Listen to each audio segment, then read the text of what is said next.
Goodness me. Give us our 6 counties back. I was just catching up on your old stream. Hello, hello, hello, hello. Well, this is normally when I'm live now. What's up, Mr. Musk up to? Elon Musk has allegedly been taking a cocktail of drugs, so that's exciting. Having a good breathe. No, I'm looking because my shirt's way too tight. Like, give us our put the 6 shirt counties on and back. I just I was haven't just worn it in a catching up while. on your And old I've stream. got Hello, more hello, hello, muscular. hello. So. Well, this is normally when I'm live. You on Bad Hasbara when? What's up, I don't Mr. know, Musk? never. They haven't Elon wanted Musk me has on, allegedly so. been taking a I don't know. cocktail of drugs, so that's exciting. Hello, everyone. But Having yeah, a good breathe. No, I'm looking 'cause come my on shirt's United, way come too on tight. United, Like, because give you're us not our what 6 United shirts beat, on and just have what's to it walk called? as well. Hello, hello, Hong hello. Kong. Well, this is normally when I'm Oh, double audio, sorry, that's my bad, that's my bad.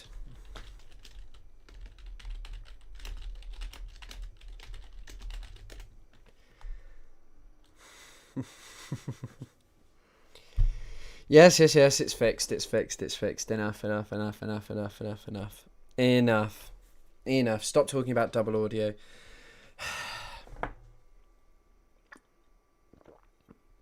I've been working on a YouTube video, which is almost done. Yeah. What was I gonna talk about? Who's Central Committee? Who's Central Committee? I don't know Central Committee. I'm not really that familiar with YouTube leftists, to be honest. Who is Central Committee? Is he Central C's brother? That was a good joke. I was just watching your VOD yesterday. People seem to enjoy the VODs. I think I should start uploading bits of the VODs as actual YouTube videos. It's been quite a slow news day today, so perhaps it's going to be a slow video. Oh, Mike from PA. Oh, really? I didn't realise that. I know who Mike from PA is. I didn't know that's who you call him, is Mike from PA. I didn't know people called him Central Committee. But yeah, I mean, that would be interesting. Mike from PA streams on Twitch, right? I'd love to do that if there's an option. But yeah, I didn't know people referred to him as Central Committee. Yeah, it's not going to be that long a video, only like 30 minutes, but it's just about like is the West turning its back on Israel, or is Europe really? I haven't talked much about America in it, but yeah, I will start clipping parts of the the VOD, I think. It's just difficult timing wise because you end up prepping for streaming. I think I'm going to reduce the amount I stream to 3 days a week next week. So yeah. It remains to be seen. It remains to be seen what I'll do. But I think I'm going to reduce it to 3 times a week just to give me more time to make main channel videos. Because I'm going to start making some more historical stuff and like more theoretical stuff. I might make one called Facts and Theory in Palestine. But yeah, it's a pretty slow news day today. So like, there's nothing that major. Because someone was asking about it already. So basically, there's allegedly a ceasefire in the works, but I don't know. There's also some mad video on Twitter, which I can't share here, of like some undercover forces being targeted by Al-Qassam brigades, which is Hamas's military wing, and it's pretty fucking mad. You can find that on Twitter. People would definitely appreciate smaller stream segments. I saw like 2 comments for chapters, and that's what annoyed me. Yeah, thank you for that. I don't know how to put the things on. Happy to see you all. Happy to see you. Thank you, Sunflower Dragon. It's a very kind donation. I think they want Hamas to give up governance and demilitarize, but Hamas is only willing to do the former. Yeah, Hamas have been long willing to give up governance. I think Hamas don't really care about governing the Gaza Strip, but giving up weapons is they referred to as a million red lines. So it remains to be seen whether that's actually going to happen. I can't see Hamas demilitarizing, and I don't know what that's allegedly not included within the ceasefire. No, but that's probably the problem. There'll be a clause within the negotiation that says, so it basically says what the ceasefire says now is there'll be a 60 to 70 day ceasefire, and then after that there'll be negotiations. Israel will say, well, Hamas has to de-arm, and then Hamas will say, no, we're not going to do that. But which is, I mean, the whole thing is like, however you feel about Hamas, I think you have to say like them demilitarizing whilst Israel says that they're going to remove Palestinians from the Gaza Strip is completely mad, you know? Like, it's Israel clearly stating that their interest is not in peace or in any kind of equitable solution, but rather expelling Palestinians. So I find it very hard to see, you know, and very hard to work out what to do. Yeah, and also, by the way, I mean, I'll just pull it up from Wikipedia because I'm sure the Wikipedia will have it on.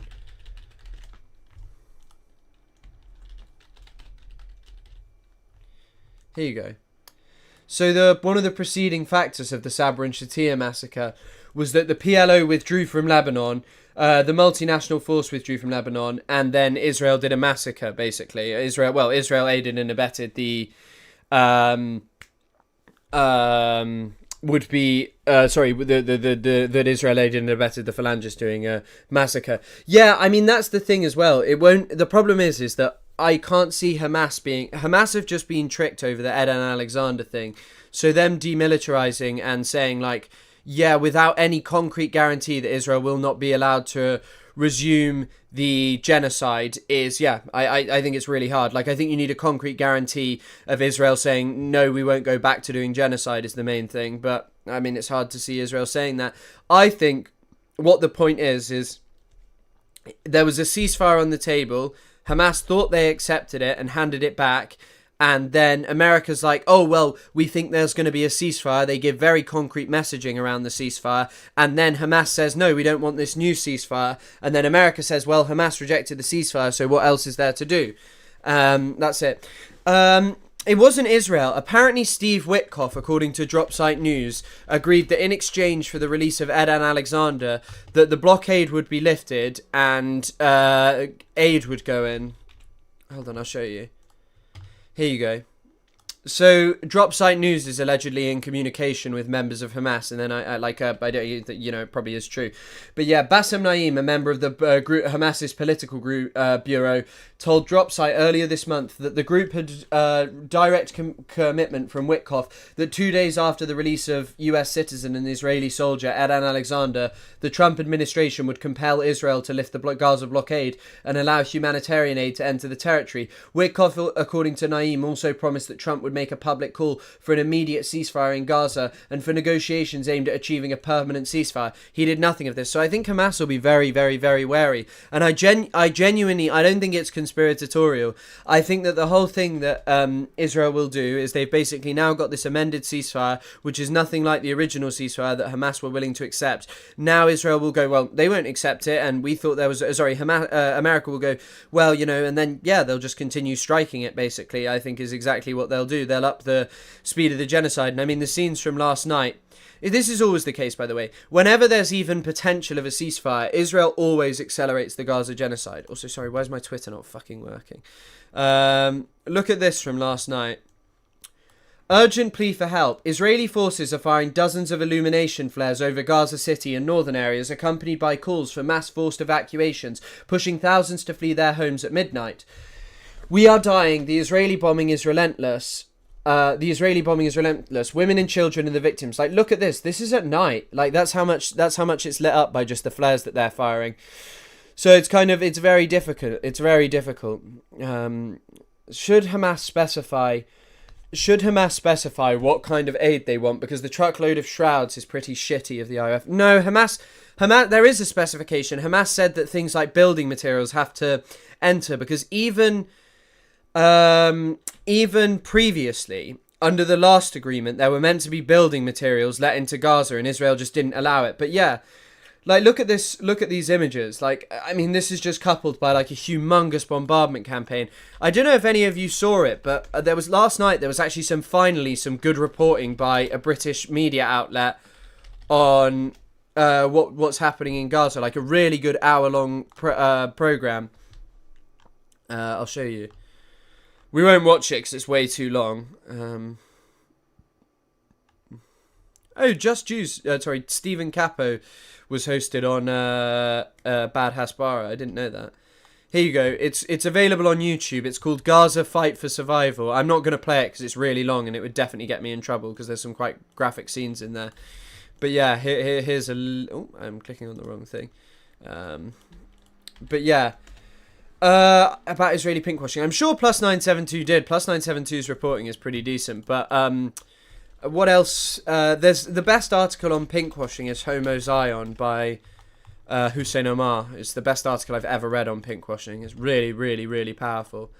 And so here's a link to that. Why does the picture look like Hollywood's filter on any movie set in the Middle East? Yeah, or when Breaking Bad, it looks like Breaking Bad Mexico if it was just an apocalypse, basically.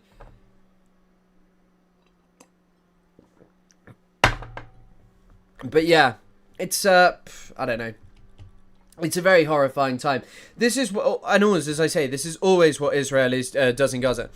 Does whenever there's a potential ceasefire. Isn't everything made of asbestos in Gaza too, which is a big cause of type of lung cancer?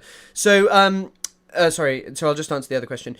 So pinkwashing is basically using LGBTQ plus rights and pretending to be progressive on this topic specifically as a means to basically legitimize the crimes that you commit. The crimes that you commit, basically, yeah. You basically focus on, like, oh, Israel's a gay paradise and fights against, like, the barbarous Arabs. And it's, whilst it seems like a minor thing and some people do it unintentionally, it is intentionally to create a distinction between us and them and saying that the West is, you know, that the West is civilized and progressive, and yeah. I was in Mexico for 3 years last year visiting extended family. Yeah, I mean, it's shit. I've heard that Mexico is not filtered yellow, and I'm not sure if I really wanted to go. Can you help us understand the chronology of this? Chronology of what? Like the Gaza genocide or the whole of Palestine and what happened there? I mean, that's quite a broad question, if so, and I don't think I could really do that in maybe an hour to 2 hour stream. Oh, sorry, excuse me. Dropsite said Israel killed it, but I'm not sure what that means regarding Witkoff. Well, basically Israel has killed the ceasefire by putting in parts of, like, no guarantee that there will be actually a ceasefire. And we spoke about this yesterday. I'll just pull up Dropsite News again. I know, it's here. Is this the 2029? Yeah. Oh, wait, actually, I'll go on. They had it on their Twitter, so hold on. God, there goes my PC again. It's really loving life. I would have sent it, so...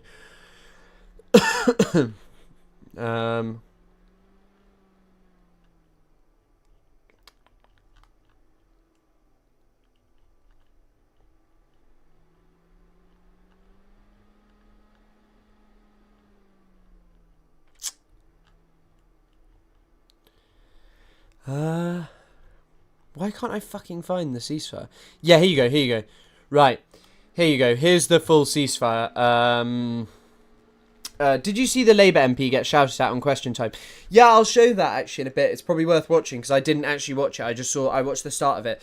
Being gay was never illegal. Exactly, that's what he talks about in Homo Zion. He talks about how being gay was never illegal at that point. The ceasefire falling apart. Well, what do you mean the ceasefire falling apart, the timeline of it? I mean, I'd recommend Dropsite if you want to see it, but yeah. So apparently they were negotiating. Edan Alexander was released and there was some guarantees about aid that were ignored. And then recently, a ceasefire was sent to Hamas and Hamas allegedly accepted it. Then it was sent to Israel and Israel was like, oh, it's totally unacceptable, it's unjustified. Because basically... Netanyahu can't end the Gaza genocide, and in part it's because, actually, you know what, it's not just because of, the reason that he can't end it is because he has a cabinet and his government will collapse, basically, is what will happen. Why are the bodies always named in Hebrew but counted in Arabic? What do you mean? I don't know what you mean. Unlike Witkoff renegotiated after agreeing the original with Hamas. Yes, it does. This is what it says. So this is apparently the new ceasefire. So a 60-day ceasefire. Trump guarantees Israel's adherence to the ceasefire during the agreed-upon period. This is the problem. He only guarantees Israel's adherence in the agreed-upon period. So it'll be, first of all, 10 Israeli live hostages and 18 deceased from the list of 58 to be released on days 1 and 7. Half of released on day 1 of the agreement. The remaining half of the hostages will be released on day 7. Aid will be sent into Gaza immediately once Hamas agrees to the ceasefire. Whatever agreement is reached on aid to the civilian population will be respected throughout the course of the agreement. Aid will be distributed through agreed-upon channels that will include the UN and Red Crescent. All Israeli offensive military activities in Gaza will cease upon this agreement entering into force. During the ceasefire period, there will be a cessation of aerial movement in the Gaza Strip for 10 hours daily or 12 hours daily during days when exchange of hostages and prisoners takes place. Israel probably fucking won't do that. Israel will probably end up Israel will probably end up continuing that. And also, by the way, here's another point that I just thought was interesting, like reading the wording of this, if this is the exact wording. What was I going to say? Israel will kill people during the ceasefire, and Israel will say, well, you know, it was a defensive action. We were killing someone who was doing some kind of thing. But yeah, it's also, by the way, this is quite dangerous in the sense that Israel will be like, well, Hamas will have to dismantle like certain IEDs and things like that, and then Israel will probably just break the ceasefire and go back to the genocide. Like, I think Israel is just going to go. I think Israel is just going to do it. I'm going to be honest. I don't think Israel's going to respect this. I don't think Israel can respect this. I don't think Israel has any interest in respecting this. I think Israel is interested in doing genocide and has done genocide, you know, and is interested in completely completing that genocide, you know.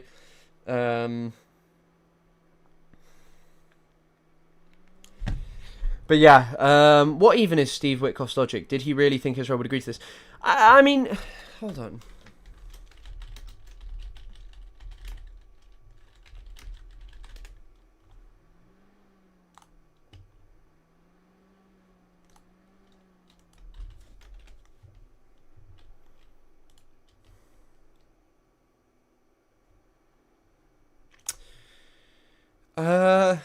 I just want to see if I can find this Biden tweet.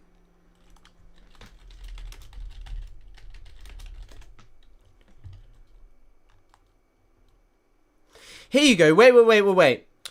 So right, I want to show you this. This is a tactic that was done under the Biden administration. So Israel has now offered a roadmap to an enduring ceasefire and the release of all hostages. Yesterday, this was sent to Hamas. So this was posted on May 31st, 2024.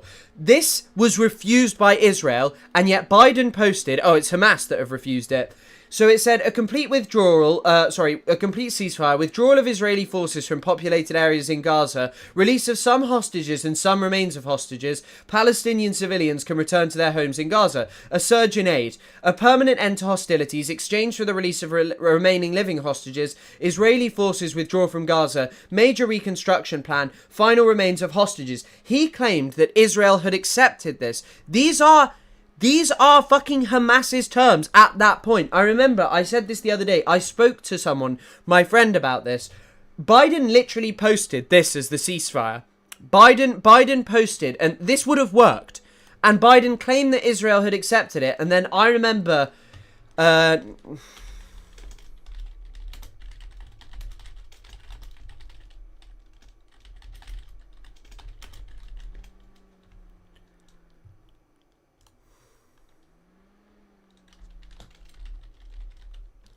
Look, 1 day later, or 2 days later, how many days has May got? I don't know. We'll never know. It has 31, doesn't it, I think. The US president's announcement on Friday suggested a ceasefire might be close, but Netanyahu's rebuke was swift and decisive. Biden posted Israel had accepted a ceasefire, and then Israel had not accepted a ceasefire. This is it's the same trick that Trump and Witkoff are playing. They use it to make it look like Hamas doesn't accept ceasefires. They just lie. They can lie because they know that ultimately most people will only read the headline of, well, there was a ceasefire and Hamas rejected it and this is the problem, when it's not the case. You know? It's just... And this will always be the problem with trusting any of these people, because how can you trust them when this is what even Biden was doing on it? But yeah, here's more of it. So on day one, after the release of the Israeli hostages, redeployment in the northern part of the Gaza Strip and in the Netzarim corridor, in accordance with Article 3 regarding the humanitarian aid and base on maps to be agreed upon. On day 7, after the release of the Israeli hostages, a redeployment in southern part of the Gaza Strip in accordance with Article 3 regarding the humanitarian aid and based on maps to be agreed upon. The technical teams will work out final redeployment boundaries during proximity negotiations. On day 1, negotiations under the auspices of mediators, guarantors on the necessary arrangement for a permanent ceasefire will commence, including keys and terms for the exchange of all remaining Israeli hostages for a number of agreed-upon Palestinian prisoners in Israeli prisons. Issues relating to redeployments and withdrawals of Israeli forces and long-term security arrangements within the Gaza Strip. Arrangements relating to the day after in the Gaza Strip, which would be raised by either side. Announcement of a permanent ceasefire. So this is like they're just negotiating it. Like it's not like, it's hard to see it as so significant. There's a celebration of this possible ceasefire. Where was the I've not seen or heard that celebration of a ceasefire was bombed, but it sounds like it could. It sounds like it could be. I mean, it sounds fucking plausible. Israel always escalates bombardment around ceasefires. So the president is serious about the parties' adherence and insists the negotiations during the temporary ceasefire period, if successfully concluded with an agreement between both parties, would lead to a permanent resolution of the conflict. In exchange for the release of 10 Israeli hostages, consistent with the terms and conditions of Phase 1 agreement regarding the hostages and prisoners, Israel will release 125 life sentence prisoners and 1,111 Gazan detainees who were detained after the 7th of October in exchange for the release of the remains of 18 Israeli hostages.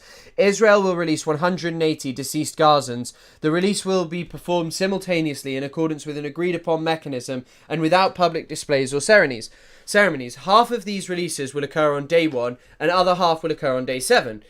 Status of hostages and prisoners. On day 10, Hamas will provide complete... So basically, they'll both provide information about what's happening. Life sentence prisoners are people with life sentences inside Israeli prisons. Inside Israeli torture dungeons, I think they should be called, rather than prisons. But yeah, the negotiation... Sorry, 1 second.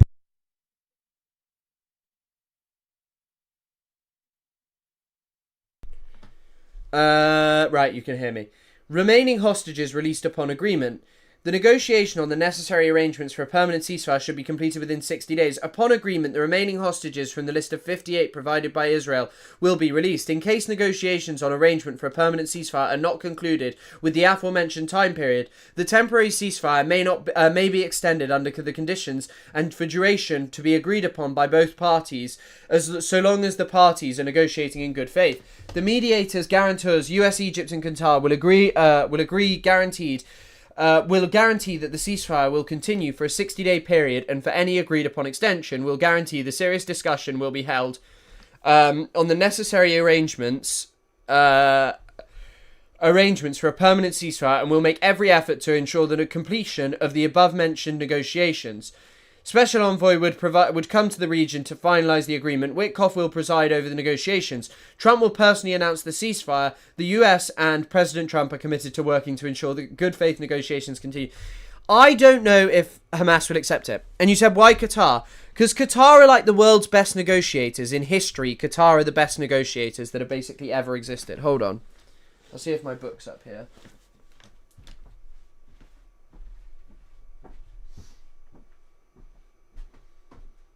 No.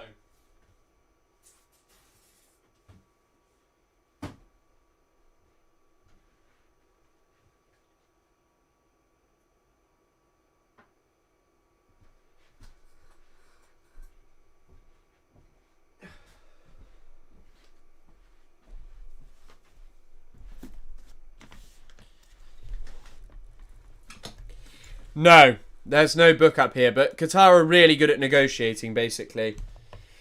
But yeah, I mean, also, Dr. Hossam Abu Safia is still in captivity. These are like innocent people, you know. Did we get an ass shot? No. I was just standing up.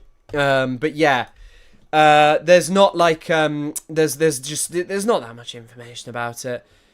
So there is an update. There is like an update 5 minutes ago. Hamas has released a statement saying it's consulting with other Palestinian groups and factions on the ground over a temporary ceasefire proposal put forward by the Trump administration's Middle East envoy Steve Witkoff. The statement comes after an official from the Palestinian group said earlier the proposal in its current form there's a mistake here. Form will only, I'll read it as it is, will only result in the continuation of killing and famine in Gaza. Yeah, this is the you forgot something on your desk in the back. Really, I forgot something on the desk in the back. Yeah, I mean, this is the problem. I don't see it working. I just don't see it working. Like, I'm not sure how you can call this a ceasefire, because it's not a ceasefire. Hamas want a permanent ceasefire and Israel doesn't. Israel states openly that its goal is to expel Palestinians, so what do you really do? Like, Israel doesn't want a ceasefire, Hamas does, so there's your problem. That's where the problem lies. It has nothing to do with anything else. Qatar is really good at negotiating. Well, I'm not just talking about, like, this negotiation. Qatar has, like, a history of negotiation. Hold on, there's probably a list. Hold on. There is a list.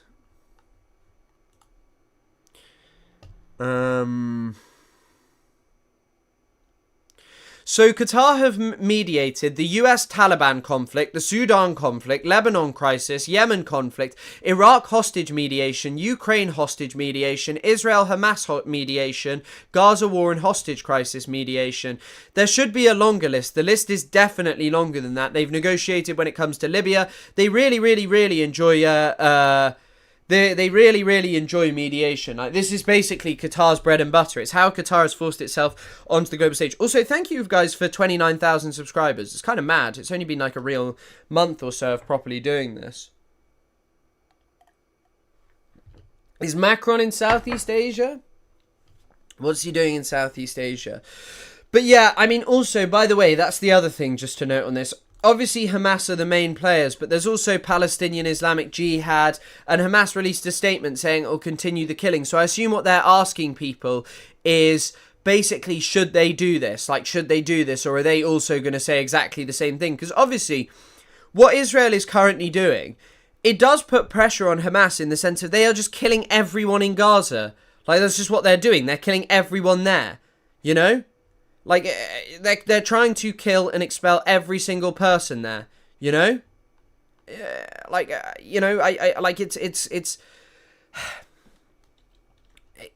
hard to see why, like, how it will be accepted, but perhaps I'll have egg on my face in, like, a day. But I don't know. I actually don't know. I'm just checking if there's anyone else posting about this.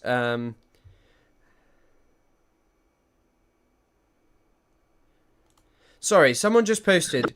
By the way, if you ever want to see someone who's like the best sort of Palestinian journalist for posting like Israeli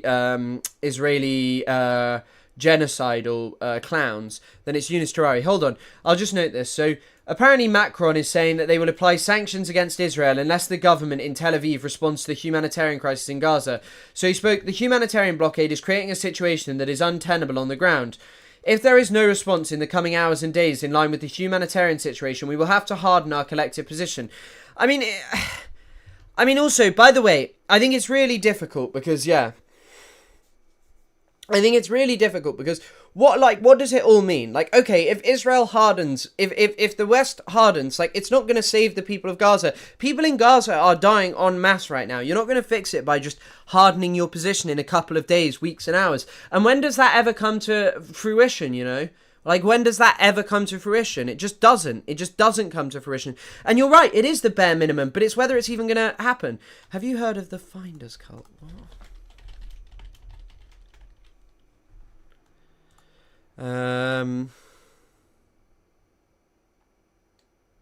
No, I've never heard the Finders cult. What is it?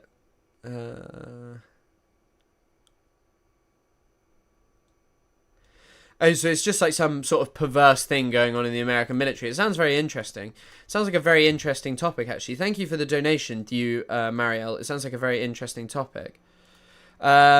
Finnish government has hardened but refused to act. Yeah, I mean, to be honest, again, and I mentioned this in my video, I genuinely think the strongest stance out of any government taken, out of any action taken by any Western government, is Pedro Sanchez, who said this, which is Spanish PM calls for Israel ban at Eurovision. That's the strongest status taken by anyone. They're calling for an arms embargo, but yeah, like it's really hard to see because, yeah, direct aid fundraiser with you to raise money for families in Gaza before Eid. No pressure, but we're trying to. Yeah, send me a message about it. Send me a message about it and let me look into it. Yeah, email me. I've been trying to get better at responding to my emails. I responded to a few. There's someone who's been there's a couple of people who've been trying to contact me about sponsorships, and I responded to someone else who sent me an email. But yeah, this is like the strongest position. Like, Spain called for sanctions and arms embargoes, and cultural boycott is genuinely much bigger than anything else, you know? It's much bigger than anything else that people are saying. But yeah, what was I going to look at? Oh, I just wanted to show you this because it looks insane. And it does, yeah. We can keep it on mute because it's Hebrew, so none of us will probably understand it anyway. The images of looting and aid, what does it signify inside Gaza? So that, by the way, with all these people who are like constantly like, there are anti-Hamas protests and these are going to end the war. Who fucking cares? People are being starved to death. I think the only way we should focus on ending the war is by, or ending the genocide, is by stopping Israel, you know? You know, I think that's like all that matters.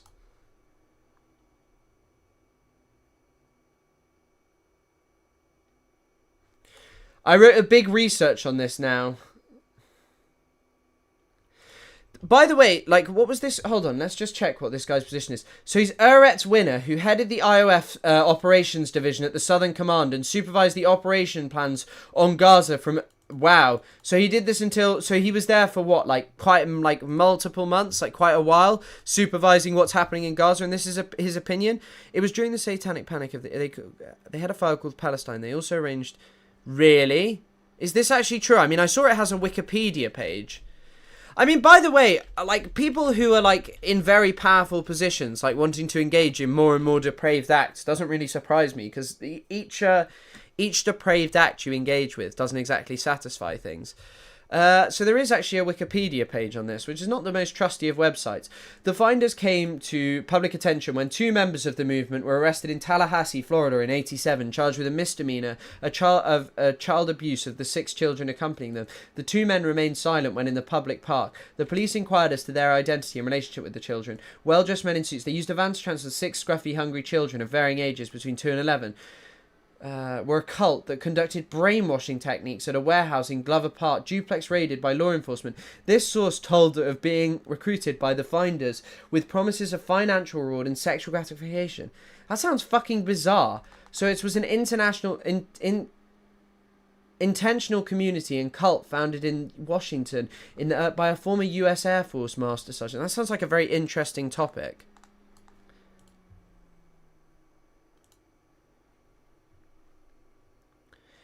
We haven't found even one. What's called righteous among the nations there. God, by the way, this guy, you think about how much power this guy has to just... And he's just saying these things. Like, he's involved in the conduct of the Gaza genocide, and this is just the kind of thing he's saying.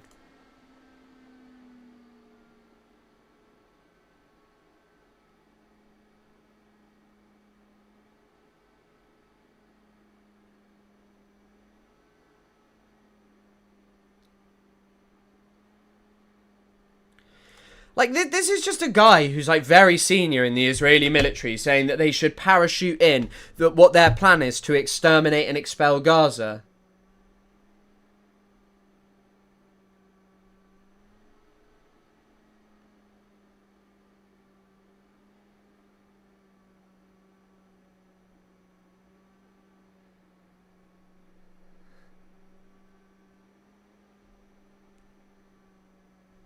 It's mad. It's mad.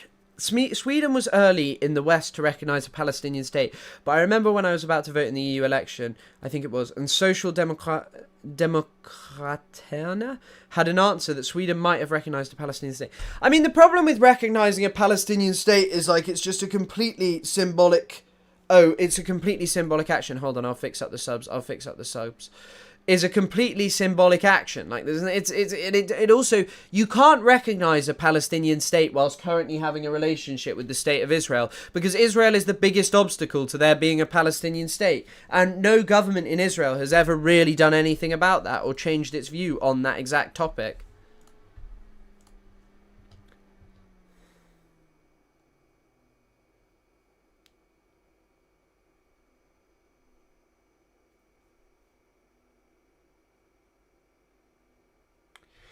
Jesus Christ, create transit stations. Create transit stations. It's just mad. Like, the parallels of the Holocaust are not just in, like, the images that you see, but also in the languages. You want a tattoo tour? I've never done a tattoo tour. I've got like quite a few tattoos. I've got these ones on my arm. I don't know if you can see that because I can't see my camera. And then I've got that one on my arm. But yeah, I've got a few. Yeah, you're right. This guy is fucking necklace.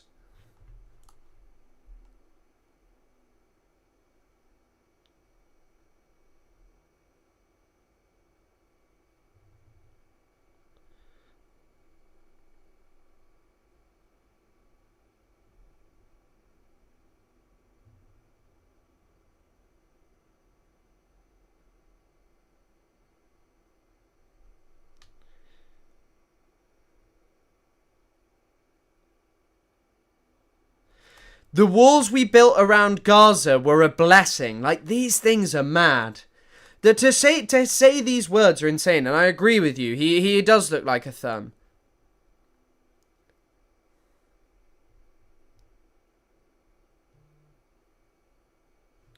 If you have enemies, like calling them zoo animals, these words are just mad.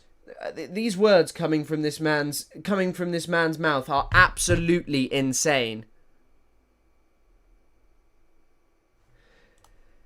There is no righteous... So this is one of the quotes. There is no righteous people in Gaza. We haven't even found one so-called righteous among the nations there. The plan opened Rafah... Yeah, just basically saying... So he appeared in his plans, where he spoke about his plans and vision for Gaza. And by the way, that's what the Israeli government says it wants to do. And also Trump says he wants to do it. So this idea that it's just like, you know, this is just one crazed guy. It's not one crazed guy. This is official Israeli policy now, you know? So he supervised the Israeli... And by the way, I don't think these beliefs have just come out of nowhere. I think these beliefs have come out of like a long-standing... opinion, and this is what Israel has been doing for ages. I mean, this is, by the way, what I mean by why I think this is why I think that hold on. This is what I mean by Yunus Tarawi just being completely brilliant. Like, look at his posts.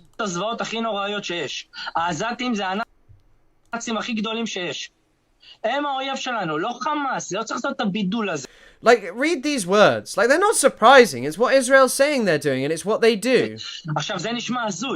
אבל אם אתם חושבים שזה הזוי, תשאלו תושבי בארי שחוו את זה על בשרם יותר מכולם, את תושבי ניר עוז, הם יגידו לכם, העזתים זה האויב הכי גדול ש... They'll tell you the Gazans are the greatest enemy out there. So he's the company commander of the 22nd Carmeli Battalion who fought in Gaza for months and is involved in the execution of civilians. So here's them singing May Your Village Burn.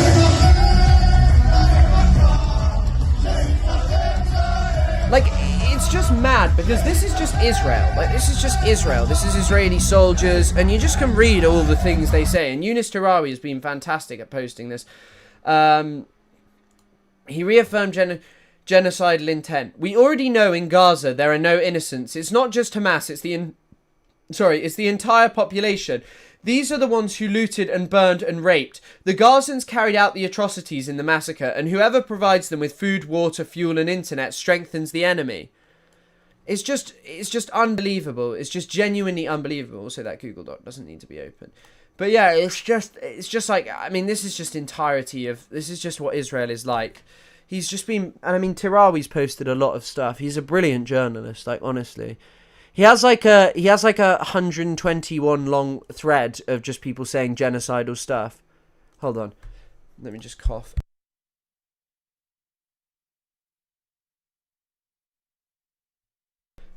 For sure, fellow chatter, how can they look themselves in the eyes knowing what they do?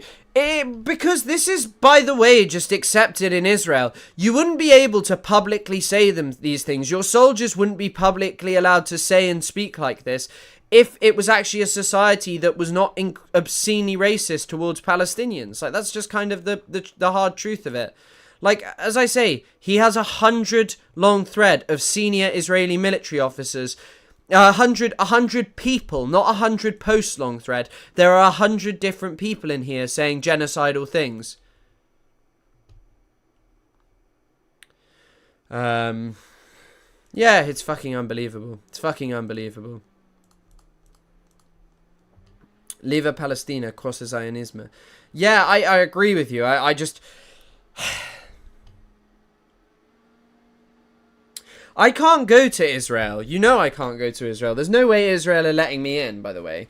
Like, the things I've said about Israel on the internet have prevented me from ever visiting that place. And I'm not that sad about it. I don't have any need to go to Palestine. I mean, I'd love to visit Palestine because of, you know, being able to go and see and support on the ground. But I can't do it because Israel won't let me in because of the things I've said and done and stuff, you know. So wait, here's another Israeli politician calling it genocide, Ofer Kasif, the one who was on Hassan's stream. He's just like, he's a member of the Knesset.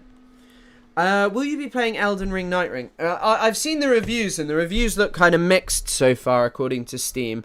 But if Night Rain is seen as good, I've never beaten Elden Ring, so I've not beaten Starscourge Radan. I've never finished it. I've done everything else in the game apart from beating him, and there's like a couple of other like significant bosses that I've not done that I missed on my first go round. I've done Melania, I've beaten every other DLC boss, but I have not beaten Starscourge Radan, so I don't know if I'll ever do it. I definitely won't be playing it on stream because you can hear my PC currently. Can you imagine if I was fucking playing Elden Ring on stream? My PC would explode. Seriously, you are asking for dangerous developments. But yeah, let's listen to Offer Kasif. Do you make of the details we know about this deal?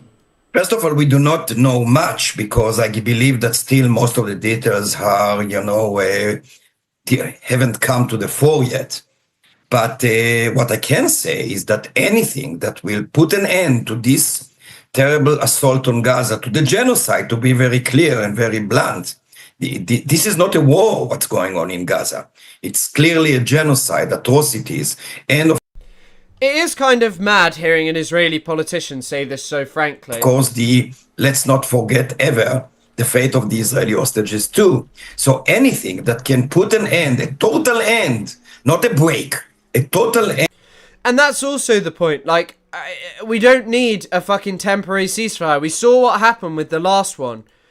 We saw what happened with the last ceasefire, the last temporary ceasefire. Israel ended up violating it, and that was it. End to the atrocities and genocide in Gaza, to release the hostages, and eventually... I don't know the specs of my PC, and I'm not doing that thing where you pull them up on stream. And soon is better. The sooner is better.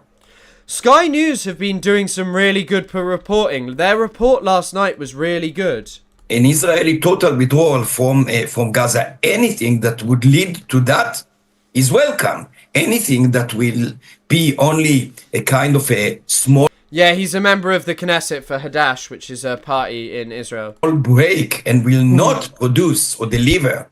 But of course, the Israeli government would... But the Israeli government would say that it is only through the military action that they've managed to bring Hamas to the table. I just muted myself. I just said... that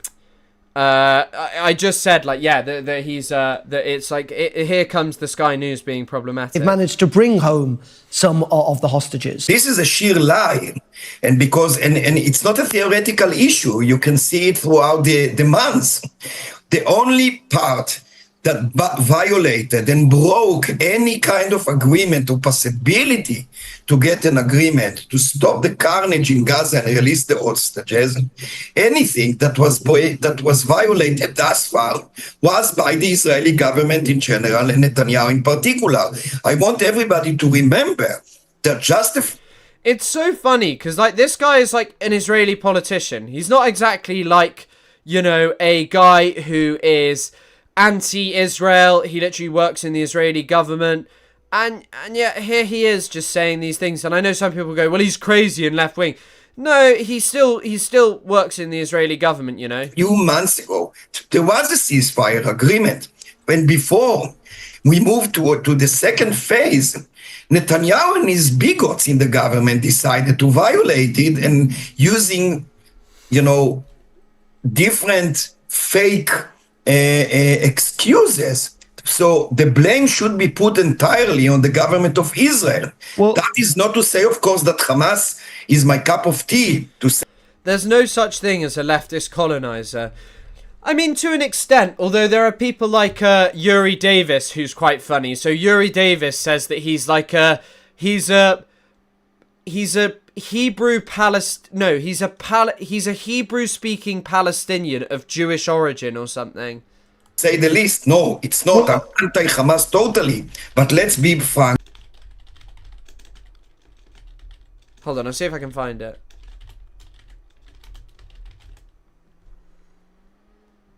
A Palestinian Hebrew national of Jewish origin, anti-Zionist, registered as a Muslim and a citizen of an apartheid state, the State of Israel. So this is Yuri Davis, who is like, he was part of Fatah Yeah, and also the other one that I wanted to watch, which was also on Sky yesterday, which is part of that program that I said was pretty good. But the International Court of Justice, a year ago or more, stipulated very clearly the obligations of these. And also, yeah, like the thank you for the moustache compliments. I'm growing it out. I'm gonna grow a moustache. On all of these comments about like the hostages, how does it make any sense to do with what Israel is? How does it make any sense with what Israel says? The hostages have not been released. The vast majority of the hostages were released early on, like long before Israel. Well, Israel was doing horrible things then, but yeah.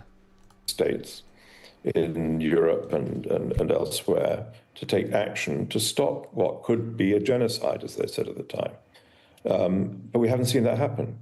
We haven't seen arms trades completely stopped. We haven't seen industrial investment reviewed and stopped when it is supporting any kind of genocidal actions by Israel. And we haven't seen the kind of condemnation. Yeah, also, once again, I'll pull up those well, I don't need to pull it up. There were provisional measures released last year which says Israel had to change, and yet they didn't. They just didn't change. They just didn't change their conduct of what was going on in Gaza. How could it not be a genocide? Of atrocities leading to investigations, leading to evidence, leading eventually to some kind of indictment and punishment. Well, Nathan, if you're saying those things haven't happened, and we're hearing increasingly people describe the situation in Gaza as a genocide, including the Irish government, are you saying that that's now happened because, what had been calls to prevent genocide from taking place didn't happen? I think so. I mean, we have failed. We have all failed Gazan people. Yeah, I mean, it's completely true. It's completely true. Like there are so many people who try and do this trick and go, oh, well, they said it was only plausible Palestinian rights were infringed upon, but like it's just so obvious. And the Palestinians of the West Bank as well, as we've been hearing these last days. Of course we have failed them. We have failed them through no... I think when he says we, he talks about the international community. I think he was the UN aid chief at the start of the Gaza genocide. Through no action, through no retaliation, through no justice. Through no striking a blow on Tel Aviv. All the points that I know you make frequent. And also, by the way, if he's saying this, he's basically in direct support of what the Houthis do. It's not just Western governments. It's the peoples. And the peoples are angry because they have seen their views disregarded for this last year or more. And of course, the humanitarian agencies equally so. And that's why Tom is, I think, rightly very, very stern about this. So we haven't done what we should have done and what the Court of Justice told us all we should do last year, in the summer of last year. So that's either double standards or delinquency, but what it really is, it's allowed us to get to this. It's also not really to do with anything that's, to be honest, what's happened in Gaza is not really to do with what's happened, like, in the last few days, basically. Over the last year. It's because, for the longest time, there has been a relationship with Israel that has basically given them impunity to violate international law. And that has led to this point. If you allow a society to take land from other people whilst only giving stern words, and then allow them to enact brutal policies of repression when the indigenous people resist, that's the point you reach. Like a really racist campaign of just mass murder. This point of mayhem in Gaza, of starvation and death in Gaza, and of impunity in the West Bank. So you do believe what we are now seeing as a result? No, Sky News Australia is just for some reason way more rabidly pro-Israel than Sky News UK. I mean, Sky News UK is pretty much just like every other outlet. Of inaction. But like specifically, it is the case of specifically Sky News Australia, is just horrible. And not allowing aid to get into the territory, and for this bombardment and killing to continue, you do believe it's genocide? I do. You know, I'm a lawyer, actually, although probably not This guy is mega posh. something that many people know, And yeah, by the way, for talking about Alon Mizrahi, I do like Alon Mizrahi. He's an interesting guy. nor even me. So I've been, you know, messing around with the issue of declarations and adjustments and assessments. But I think now we've got to the point this is unequivocal. Of course it is genocide, just as it is weaponized. Exactly, Lemon Wizard. If you have an ideology that says Palestinians have no right to their land, you always end up in this point, you know.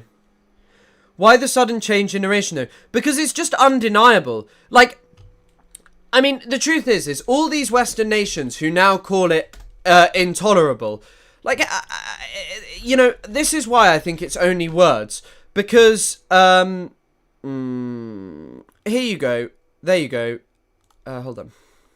This is the ICC arrest warrant. With regard to the crimes, the chamber found reasonable grounds to believe that Netanyahu, born in 21st of October 1949, Prime Minister of Israel at the time of the relevant conduct, and Mr. Gallant, born on Mr. Really Great Guy, born on the 8th of November 1958, Minister of Defense of Israel at the time of the alleged conduct, each bear criminal responsibility for the following crimes as co-perpetrators for committing the acts jointly with others: the war crime of starvation as a method of warfare, and the crimes against humanity of murder, persecution, and other inhumane acts. Like, it also notes, this was also one of the worst parts, I think. In addition, by intentionally limiting or preventing medical supplies and medicine from getting into Gaza, in particular anesthetics and anesthesia machines, the two individuals are also responsible for inflicting great suffering by means of inhumane acts on persons in need of treatment. Doctors were forced to operate on wounded persons and carry out amputations, including on children, without anesthetics, and/or were forced to use inadequate and unsafe means to sedate patients, causing these patients extreme pain and suffering. This amounts to the crime against humanity of other inhumane acts. We don't need to look behind ourselves to see that that's the case. And that should encourage us even more, because of course we all doubted whether it come to that level of definition. We all doubted whether famine was actually there. I think starvation is killing people. That's bad enough. We don't have to worry about famine, which is obviously there lurking in the shadows, but also genocide. Of course, that's what's happened. And we only need to look at the statements by Prime Minister Netanyahu, who has the virtue of being very clear about his objectives. What's your opinion on the unprecedented opinion shift of the general public, where since 1948 the West has shown unconditional support to Israel? As a Palestinian, I never thought I'd see this day. Well, the only thing I'd say on this topic that I think is quite interesting is that the only thing I'd say on this topic is that Ilan Pape and Noam Chomsky say on Palestine, there has long been a gulf in public opinion when it comes to the state of Israel and its support from Western governments versus, like, you know, what it's actually doing. Hello QAEP. Versus what the government are doing. And so I think the main change really is just unequivocal condemnation of Israel from the public and people who have a deeper understanding of Zionism and how violent it actually is towards Palestinians. And also, by the way, when you were asking questions about like why the countries aren't doing anything, here's the UK's take on it. So, in its September decision to restrict certain arms sales, the government decided on the narrowest possible approach. It suspended licenses for weapons with a direct use in Gaza, but did not halt wider arms exports for use by the army, such as for training purposes or for its illegal occupation of the West Bank, or Israeli industry use. Yet there is a much wider pattern of British military collaboration with Israel. So she's just talking, basically. This is an article that's probably... it's pretty good. She's basically just talking about why, and this lady's very nice. I've actually met her, Anna Stavriankis. She's a professor, and she's just talking about like why Israel won't do anything. I've seen a shift on US mainstream. I'm yet to see a shift. I mean, some UK mainstream media has changed, but it's hard. It's hard because the genocide's still ongoing. So for all of the... Oh, shithouse. So for all of these changes, what does it all really mean? As long as Israel is still supplied with weapons, it's really hard to see this. But yeah, the RAF flights have never stopped and all of these things, and it's really hard because, yeah, there's a change in public opinion, but what does that really mean, you know? Right. Okay, so now onto a slightly more interesting topic just for now. So apparently, Elon used so much ketamine he couldn't pee right, report. So this is from the New York Times. Actually, I should probably just pull up the New York Times.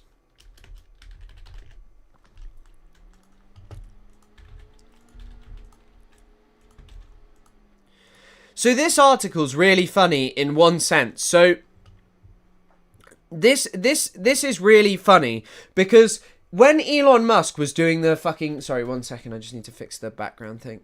When Elon Musk was doing the Nazi salute, he was probably just off his fucking face. Like, just off his face on drugs. Like, quite possibly. And genuinely, I think he really is. Now, I mean, the reason that this is interesting is because, like, God, you know... If you're just the US government had a lot of funding slashed by a literal drug addict, by someone who can barely get through a day without drugs. Was he doing ketamine therapy? I mean, I think he was doing ketamine therapy, but also just really liked doing ket, and so just kept on doing it.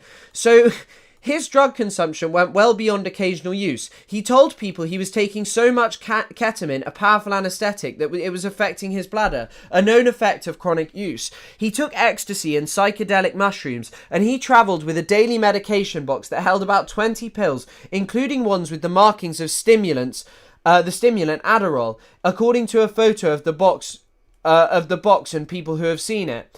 It is unclear whether Mr. Musk was taking drugs when he became a fixture in the White House. Yeah, he was fucking taking drugs. Why do you think he was on stage going mental with the chainsaw? I think Elon Musk, like, look, let's just look.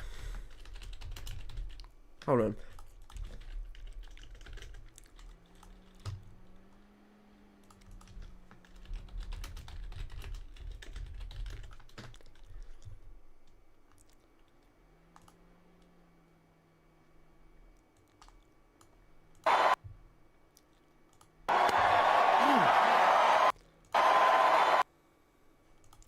I wanted the second one. That's not the full video. It's not a good video. We need both. Thank you. And I just want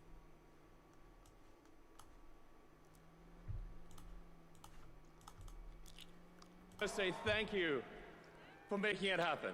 Thank you.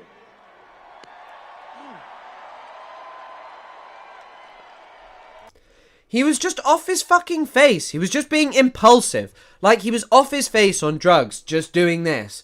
Like, do you honestly think that, like... And also, it just makes it so funny that there were so many people who tried to claim, oh, Mr. Musk, he was just, you know... Oh, he was doing a Roman salute. He was really thinking about it. No, he wasn't fucking thinking about it. He was being impulsive because he was off his face on drugs.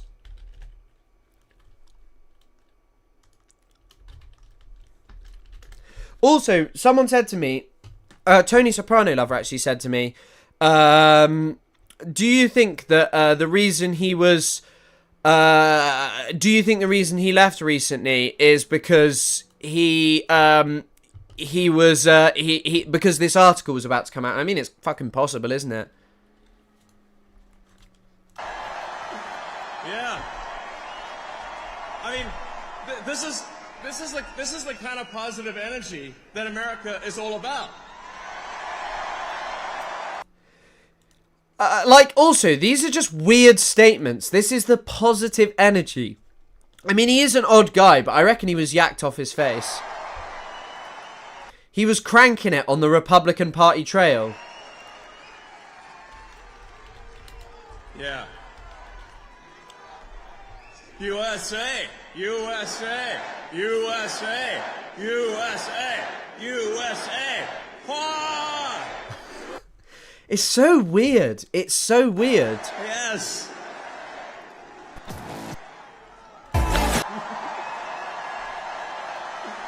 Yeah. off his face, you know. Here's another.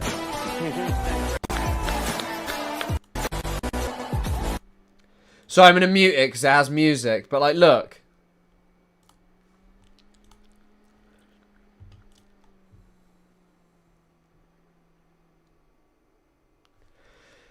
Like, can you imagine how awesome this would be, though? Just off your face on fucking drugs and just doing this, you know? Getting to parade round on stage whilst you're just fucked up. I bet he had a great time for those couple of months. Do you think it was worth... worth all that money, you know? Do you think it was worth 270 million to go on stage and do this? I don't fucking know. I don't fucking know. But yeah, the article's fucking mad. Sorry. Oh, shit. There's nothing that notable on there. Where is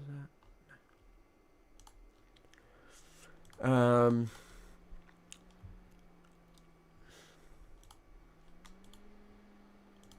Yeah, there's nothing that notable on there. Whoops.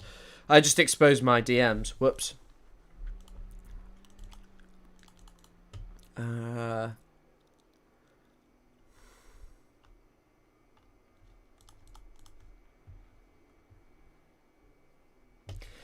But yeah, if you're just taking ecstasy and you're on stage, fucking mad, you know? And also just fucking hilarious that a guy who was just on fucking drugs was just on stage doing...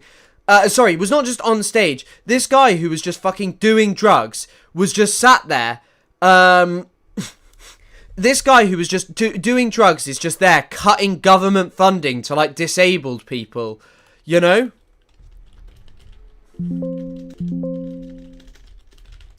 Cutting DEI, climate change, and make... Oh my goodness, thank you, cute AEP. Incredibly kind donation. But yeah, like, just doing these kind of things. Thank you so much, cute AEP. Incredibly kind. But yeah, just being on stage. When you get streaming, you can leave it totally just for your streaming, so no accidental...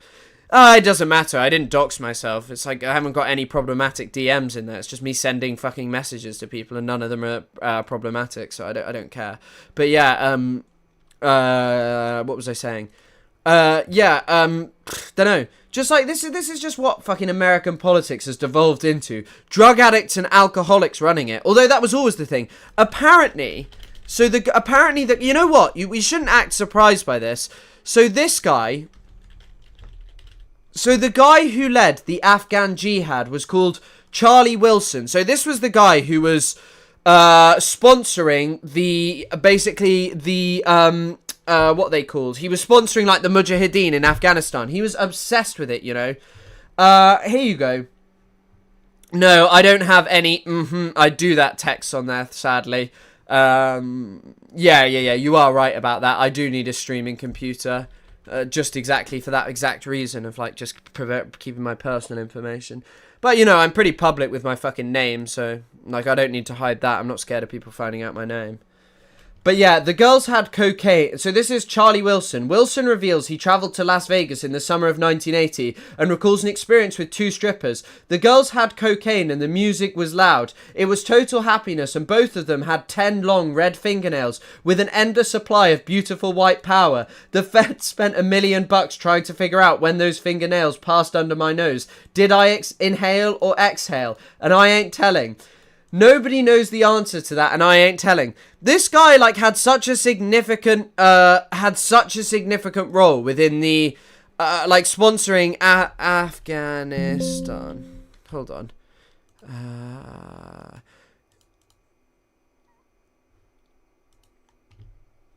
Literally, like, here's this fucking cocaine addict in Afghanistan, you know? Like, sponsoring, Here he is literally with the Mujahideen. So from doing coke with probably what were most likely women paid to do coke with you, to facilitating the that so-called Afghan jihad, pretty mad, pretty fucking mad. So it's not really like a, it's not like a sort of new thing in American politics, I'll say that much, you know? Sounds like Ethan's poetry. Yeah, it fucking does.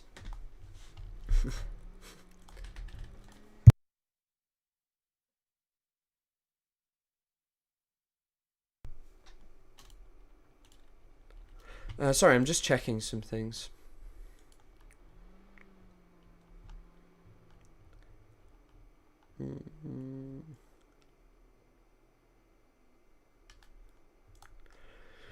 But yeah, exactly. A cocaine addict on hiatus being sponsored by the US. Yeah, well, the cocaine hooker jihad sounds like a party. Yeah, I mean, it's kind of what it was. It is kind of like a thing. Wasn't there some story about traces of cocaine? Yeah, I mean, I think a lot of politicians in the upper echelons do cocaine and do drugs. It's just most of them aren't like Elon Musk and do it fucking probably when they're on stage and stuff, you know? Like, this is just so bizarre. It is unclear whether Musk was taking drugs when he became a fixture in the White House. Sorry, I just keep checking if there's any new information about the ceasefire. Became a fixture in the White House, but he has exhibited erratic behaviour, insulting cabinet members, gesturing like a Nazi, and garbling his answers in a staged interview. At the same time, Mr. Musk... So it also talks about... I don't know if you all know this, but Elon Musk has loads of children with different women that are conceived via IVF, and he ensures that they're like that they're male, and he like genetically engineers them to some extent. So yeah, like, I mean, this is a very interesting story, and it also makes it very clear that, like, look, and this is exactly what my TikTok was about. This guy is the richest man in the world. He cannot get through a single day without just doing so much without doing drugs, without all of these things. You know, like, it's very difficult to sit there and act as if no, sorry, I don't know what I'm saying. It just shows you that, like, money is just never going to make you happy. And if all you do is just spend your life making more and more money, like, what is there? Like, what actually is there? It's not just narcissism, though. This is like being a billionaire. In order to become... If any of you have seen Succession, this is exactly what Succession is about. All of the people in Succession are more interested in getting one over on each other than they are in love. They don't have a normal functioning family because they're all so rich and, like, vying for having a successful life. Like, that's it. And they have, like, a really dysfunctional and horrible family directly as a result of that. It's literally the exact message. They have every single thing in the world, and yet they're sad. And yet they're sad and miserable. The only thing that motivates them is making more money, something that they literally, categorically do not need. Like, Elon Musk, when you think about it, spent hundreds of millions of dollars funding Trump. And why did he do that? So he could get more money. But he already has more money than any human being could use. So why not just spend time with your family? And by the way, it's not even like Elon Musk. Like in Succession, it's not like they actually all spend all of their time doing business meetings and stuff. They spend so much time fucking around, and yet they have no good personal relationships. Whereas if most human beings right now were given like a couple of 100,000, like $1 million, and they didn't have to work, they'd spend their time with their fucking friends, like fucking around, having a great time, you know, and they probably wouldn't spend it like just accumulating money. But because they've capitulated to the social demand of capitalism, of profit over anything, like, look what you end up as, a guy with a fucking ketamine habit who can't get through a day. And it's because, look at this. Mr. Musk has described some of his mental health issues in interviews and on social media, saying one post that he has felt great highs, terrible lows, and unrelenting stress. He has denounced traditional therapy and antidepressants. He plays video games for hours on end. He struggles with binge eating, according to people familiar with habits, and takes weight loss medication, and posts day and night on his social media platform. Does he actually still post all the time? Because I have him blocked on Twitter. Not because, like, I think, like, that's some, like, grandiose act to undertake. I have him blocked on Twitter for literally one specific reason, which is I couldn't take him just talking all the time. Actually, I have him muted, sorry, not blocked, I think. Oh god, he does tweet all the time.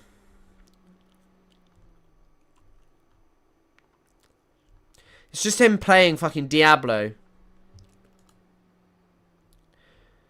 Do you think Trump kicked him out because he wouldn't share any of the drugs with him? And also, he tweeted that thing the other day. Trump tweeted that thing about Ozempic.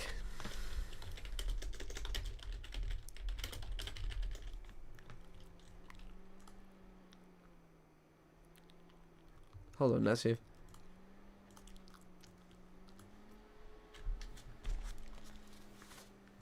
A story. A friend of mine who's a businessman, very, very, very top guy. Most of you would have heard of him.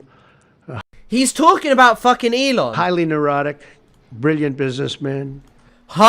Yeah, bro. I actually genuinely think I'm pretty confident that this is about Elon then, because he called him highly neurotic. I think this is why Elon left, because they know that all of this drug stuff is coming out. Seriously overweight, and he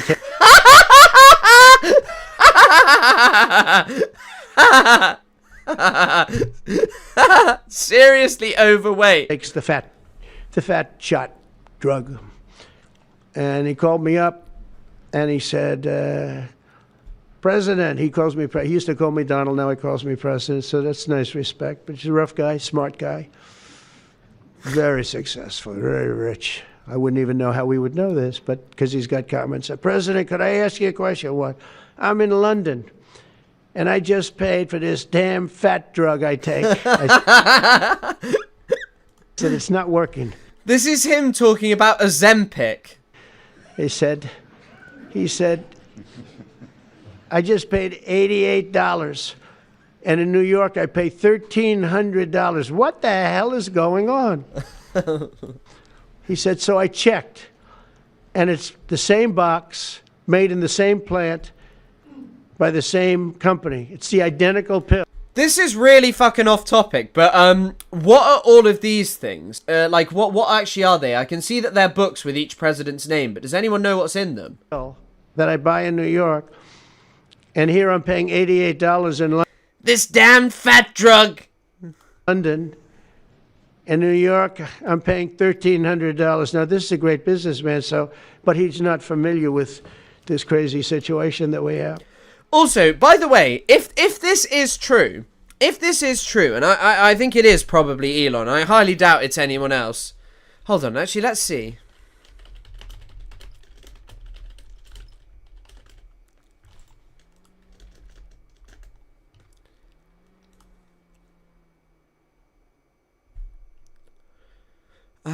Did he visit the UK? No.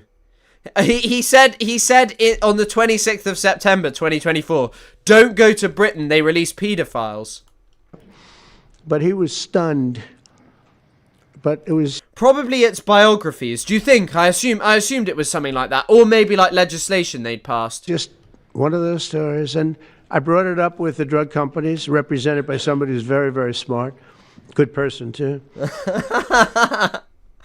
I'm not sure anyone in charge of a drug company is smart or a good person. And we argued about it for about half hour, and then finally he just said, because they can't justify it, he just said, look, you got me. He did the Walter White, you got me. You got me.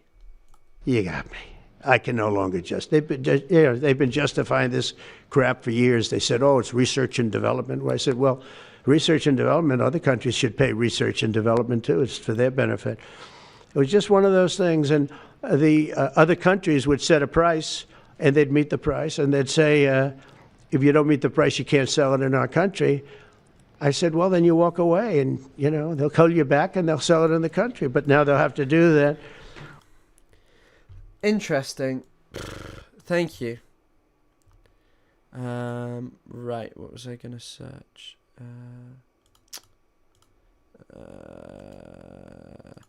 Yeah, here we go. This is what I was looking at. The worst, Trump is a born entertainer. It was that easy. Yeah, I mean, it's also quite indicative of someone rich asked Trump for drugs. They're called public papers of the presidents. They're a collection of each president's remarks, addresses, and writing. That's bullshit. Trump can't write, so it's not true. But yeah, like, just being able to lower the price of fucking Ozempic. I mean, I guess in America, a lot of people need Ozempic, but yeah. But yeah, it's just talking about this. Like, you know what? I'm actually wrong. Musk being a drug addict is actually much more fitting for America. Just being a country that, people like your highest, the upper echelons of power taking drugs. It's the same in the UK, as someone mentioned earlier. But yeah, This article is interesting, and I'd recommend reading it if anyone's interested, but it's just basically about how much of an odd guy this is. Some of his family secrets, like all of this bizarre stuff going on. I mean, the stuff with his kid was already very fucking weird. But right, I've got another video that I'd like to watch.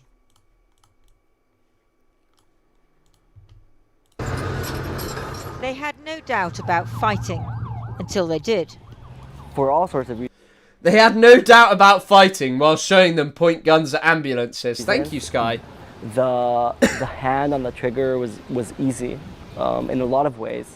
God, look at this guy. This is the guy who they tell you is like the Israeli liberal who's just like telling you it's easy to put guns, to put your hand on the guns, you know? Because nobody would ask questions? Because I don't think anyone holds accountability. By the way, that's also just Israel's entire history. In the beginning, Israeli reservists were keen to fight in Gaza, to crush Hamas after October the 7th. For a long time, Israel... But 600 days on, an increasing number are questioning what they did. Did you see Israeli soldiers killing people who might have been civilians, but they weren't quite sure? In other words, shoot first, ask questions later. I would say yes. Yes, people who were unarmed were shot by... If you go, the other reason I won't go to Israel is because it's mandatory that you have to take ecstasy and listen to the worst techno music you've ever heard in your life. Because we preferred to because their lives didn't matter that much, and we prefer not to put ourselves in danger. Yeah, like genuinely. And by the way, this isn't some new Israeli policy, by the way. Israeli soldiers have long believed that their lives are just unequivocally more important than Palestinians. Because we know that it's hard to fight a terrorist organization. Like, they don't... As I keep on pulling up, this is literally what every colonizer says. That it's okay to do it because the terrorist organization does one thing. Show me massive amounts of examples of Hamas taking human shields. Because I can actually show you credible versions of Israelis doing that. In fact...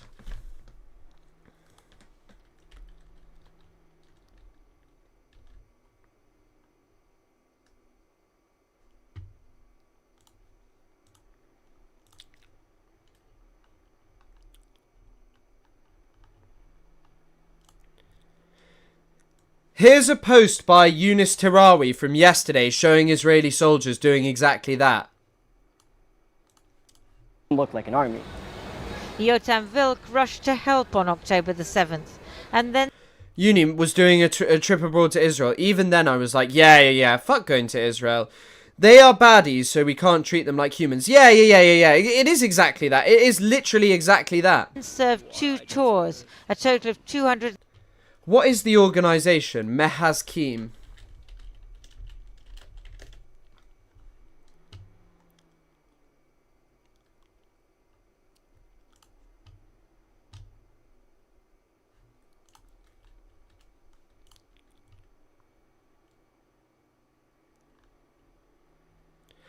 Jesus Christ, look at the shit that this organization posts. Fuck war! Fuck war! We hate war because it gives us depression. What else do they post? It's all in Hebrew.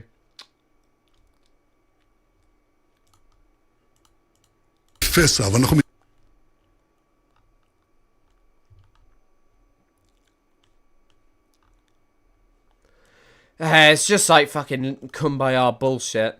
70 days in Gaza. He's part of a group of about 100 reservists who say they won't go back.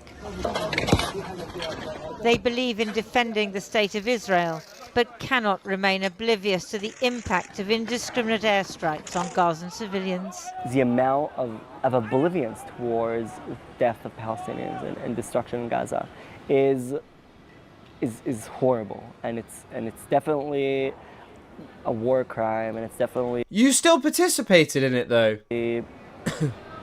Unethical and against modern law, humanitarian law.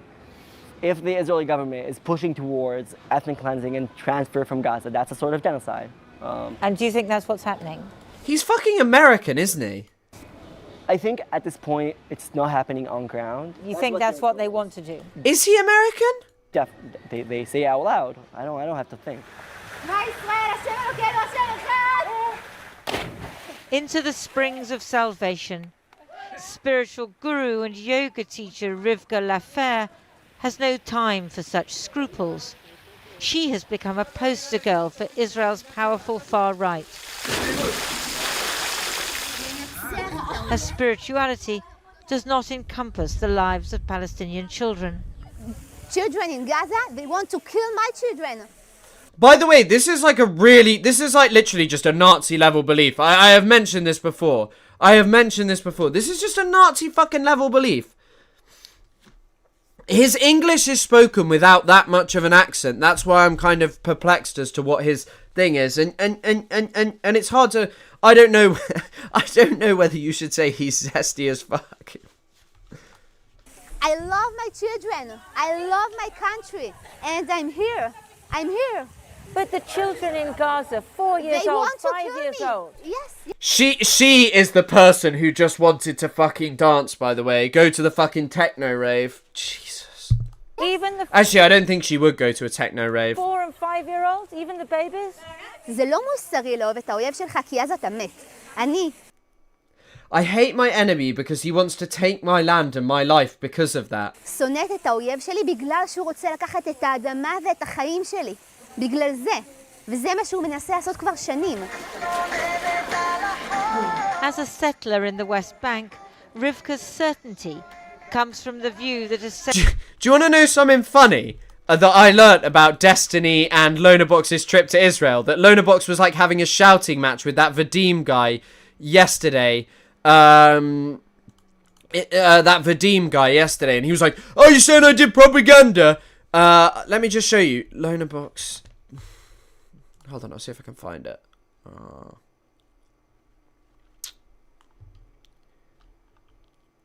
There we go.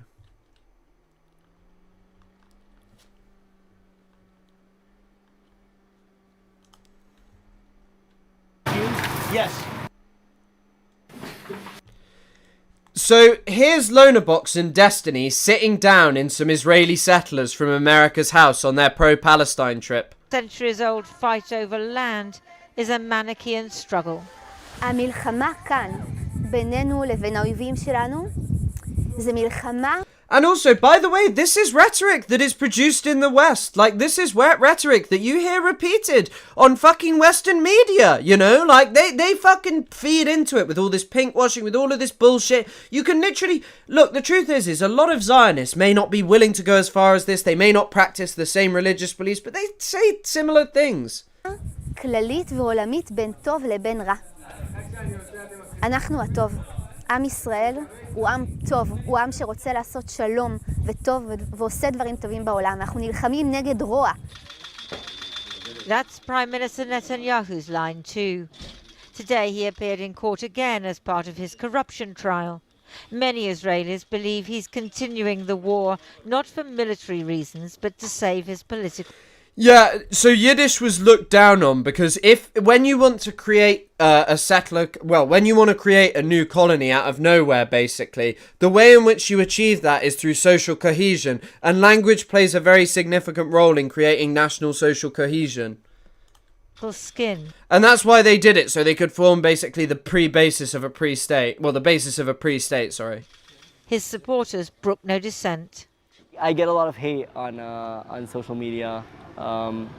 What do they say? You know, some people say that they don't like his fucking hat. You know, that I'm on their side. That You're a traitor. Actual Hebrew should sound more like Arabic. Well, Hebrew currently sounds like quite a lot like Arabic because they borrow a lot of words from it. Against, I'm a traitor, yeah, but against Israel. Our moral decisions that we chose of making this amount of destruction and death is something that we'll have to deal with a lot. Like, this is going to be a stain on Israel for a long time now. See, once again, this comes from... I shouldn't have paused it there. Tel It looks Aviv. like I'm a pervert. Many Israelis have managed... There we go. We can just be perving on men. The thing is that... the thing is that, like, even he says it. He says it's a moral stain on Israel. He says it's a moral stain on Israel. That's what he's worried about. This is, by the way, also some of a lot of the Israeli politicians that you now see coming out. There are some, and I think Ofer Kasif genuinely thinks what Israel is doing is a genocide. But I think some of them are coming out and they only see it exclusively as a moral stain on what Israel is doing. And they're worried that this may actually have serious consequences for the state of Israel. Because also, by the way, Israel's genocide of the Palestinians does not begin or end in Gaza. It is their entire state's history and policy. Managed to get back to normal, even if the horror of October the 7th never completely fades. 600 days on, can they continue to justify or turn a blind eye to They've justified fucking occupation and ethnic cleansing for how long? Suffering inflicted in their name on Gazans just a few miles down the coast. It's fucking insane, isn't it? It's fucking insane. Right, because there's not much more news, and I kind of wanted to do it anyway, I'm going to react to Tzipi Hotovely on Piers Morgan. Comment.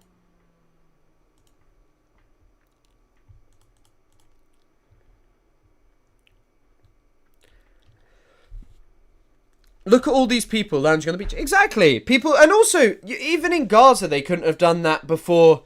They couldn't have done that before October the 7th. Of course, people could go to the beach, but, you know, it's not like you could just live freely on a beach. Like, you're denied that right by the state of Israel. You can't just have, like, there's no normal life under an occupation. You're not living like a normal life. Also, excuse me, why is there not enough liking up at the goddamn stream?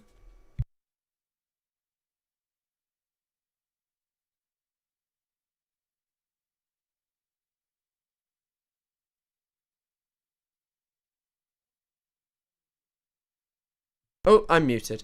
For some reason... Damning.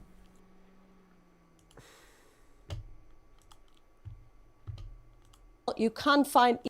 As a pastime, taking control of food distribution away from the UN. Many experts believe that swathes of Gaza face imminent famine caused by an 11-week... Wait, how am I in my Katie Halper era? What's Katie Halper been doing? Thank you for liking Israeli it. blockade, which is only now beginning to ease. How much longer can all this go on? Well, I'm joined by Israeli Ambassador to the UK, Tzipi Hotovely. Ambassador, welcome back to Uncensored. Good evening, Pierre. Why, like, I also think that it's just like, if Piers Morgan had a Hamas official on here, he would not be like, welcome back, nice to see you, basically. Incredibly damning comments from two former Prime Ministers of Israel and a former Deputy Chief of Staff of the Israeli Army. When you hear what they have to say, surely it gives you pause for thought, doesn't it? Well, it's quite obvious for someone like you that understands politics. Also, by the way, for all of these people who oh shit, I've just committed the cardinal sin of looking on Times of Israel. My PC is just going to be on fire. But oh yeah. So this is pre-October the 7th. Netanyahu government worse than the Ku Klux Klan. This is what Tamir Pardo, who's a former head of Mossad, he says that Israel is filled with extreme lunatics and horrible racists who are a lot worse than the US white supremacist group. So he was the former head of fucking Mossad. I wonder when he was actually the head of Mossad.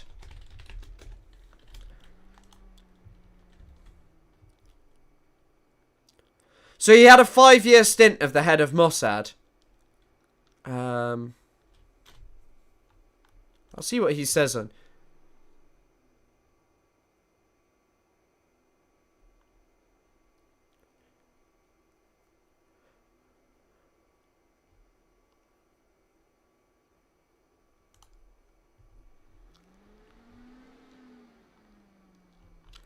Wait, so apparently this is post-October the 7th. Weapons in hand, Mossad chief compares Palestinian resistance fighters' resistance to Vietnam's. Former Mossad chief acknowledges despite Israel's aggression, Hamas remains resilient. It is true that Hamas has received very severe blows, but it is still fighting. In fact, it controls the situation in the Gaza Strip and is managing affairs there. On the last day of the war, there were 2 colonels, one American and one from North Vietnam. The American said to the Vietnamese, "Throughout the war, we never lost a single battle." The Vietnamese officer replied, "That may be true, but tomorrow you will leave and we will remain."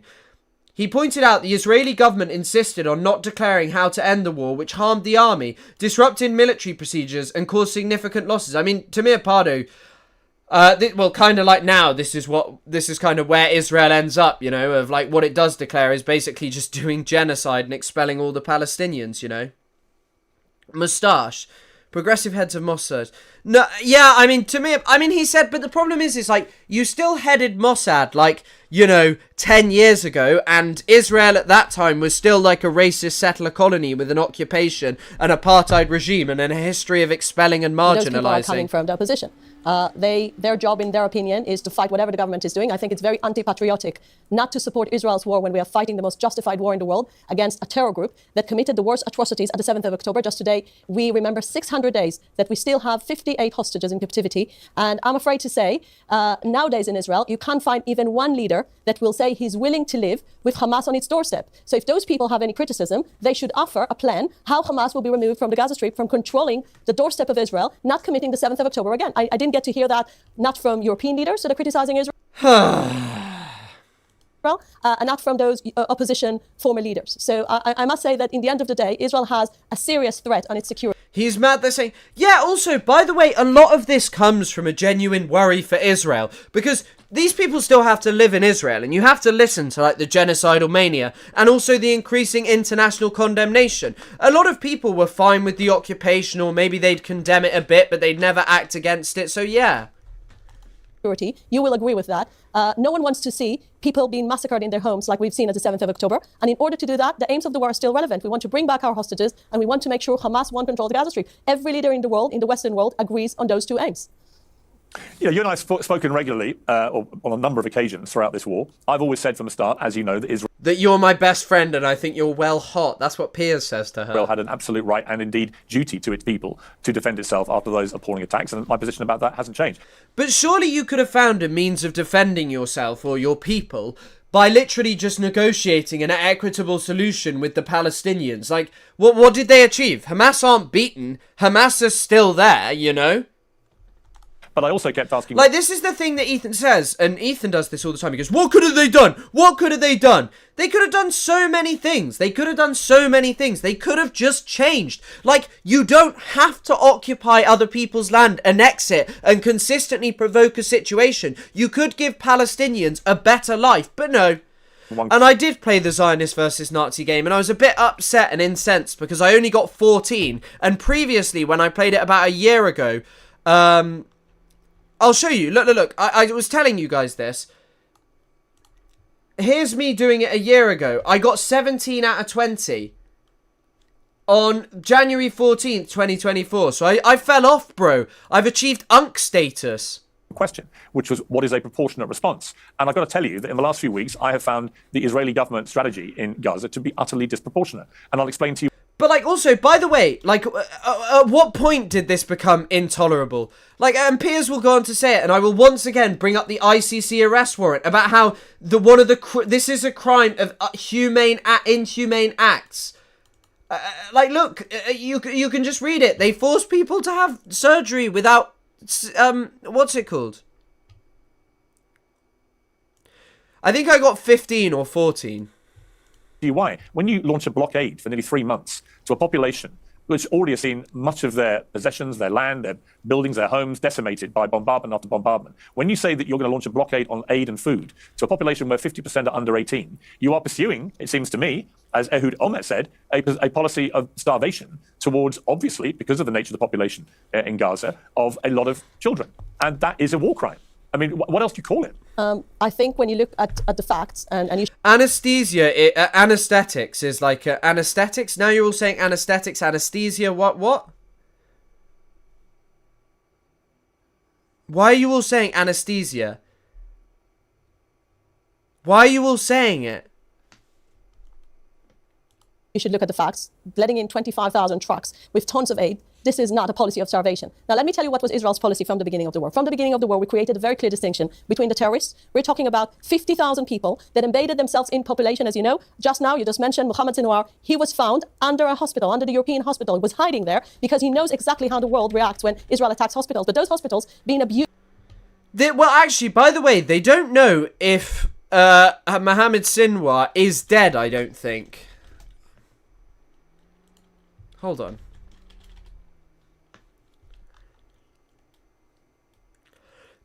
What's his name said it? Netanyahu said it, but also the images they put sorry, surgeries without anesthesia. Yeah. Used and being used as a terror facilities. This is why Israel is allowed to operate there. Now, I'm going back to the policy of aid. In the last few days, as you know, Israel is launching a new program, a new mechanism to deliver aid because, unfortunately, and I'm saying that... Thank you, Neki, for becoming a member. Or Neki? I don't know. It's a big pain. Hamas was looting the aid that all Again, there is no proof of this. The world wanted to be let into Gaza. Now, everyone is interested. And also, on the topic of Sinwar, why did, if Israel was striking the European hospital because there was a massive tunnel system under it, why was there no evidence of that? Why were there multiple cases of them getting caught posting fake evidence?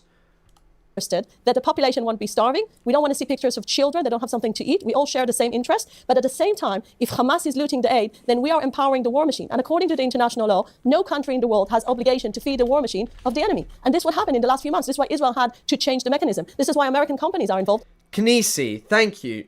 Oh, Nisi. Oh, God, so we'll have Nisi. a buffer. We won't have to see... Knisi, Jesus Christ. Israeli soldiers combating Hamas while they're trying to loot the aid. The whole procedure... Oh, shit, yeah. By the way, this is why I thought the Sky News report was pretty good yesterday. I'll show you.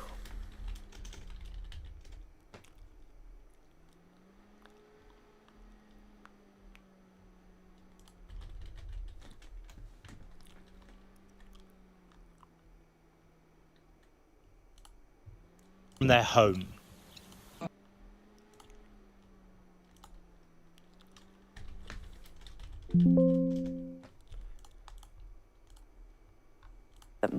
Look how far below the line it is, and also way below the 500 per day the UN says are needed.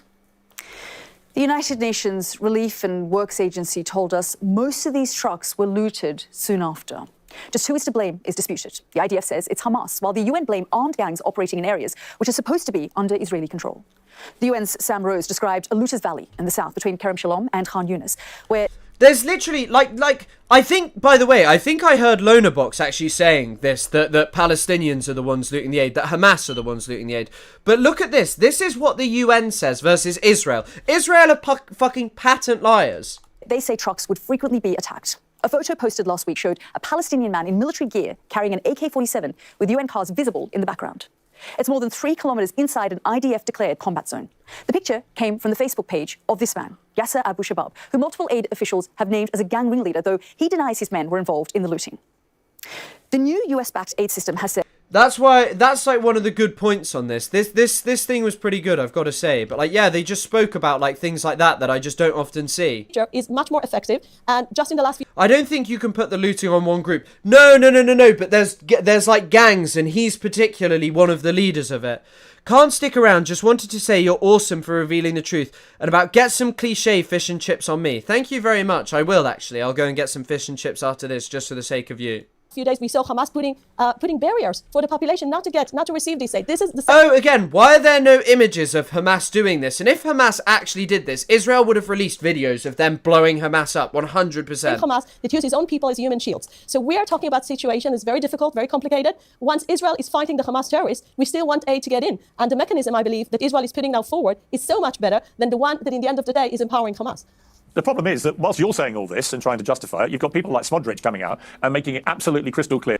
She's literally, also, by the way, I don't know why you treat her with sympathy. She is basically a friend of Smotrich.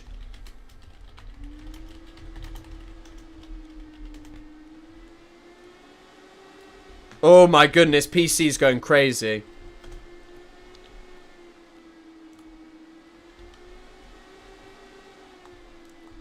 Here she is.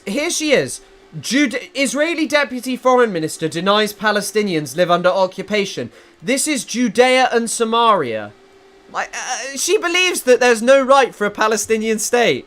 What the real plan is, which is to completely clean out Gaza. Fancy British tea. Thank you. Of all the Palestinians and get them into, quotes, a third country. That is a form of genocide. It's the deliberate targeting of people based on ethnicity and displacing them from their homes and killing a lot of them in the process. I don't know what else you would call it. I've resisted using the word genocide about this, but when I watched what Mr. Smodrich was saying and studied the exact words that he said, it is very hard to reach any other conclusion.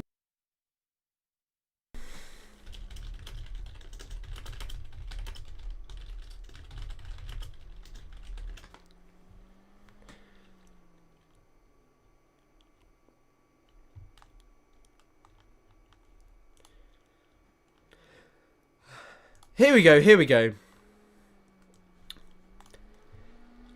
Oh. Lonerbox posted a photo of like one Hamas figure on the on like a truck, a Hamas police officer with a gun, I believe. Israel working to expel civilian population of Gaza, UN expert warns. This was 22nd of December 2023, and Piers was like, I resisted the claims. I think it's just because it's so unequivocal. They're like, they always stated that they were going to do these things, and now they're actually doing them. And yeah, it's the IOF drones watching me. Conclusion, than that he is waging a strategy of genocide and would like to cleanse, as he put it, the whole Gaza Strip of all the Palestinians. Sorry to interrupt this again, but have any of you seen how stupid Tom York, the lead singer of Radiohead's statement is on Palestine?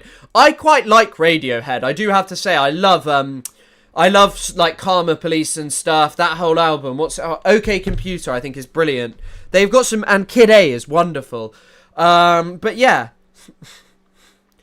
While our lives tick along as normal, these endless thousands of innocent human souls are still being expelled from the earth for what? At the same time, the unquestioning Free Palestine refrain that surrounds us all does not answer the simple question of why the hostages have still not been returned.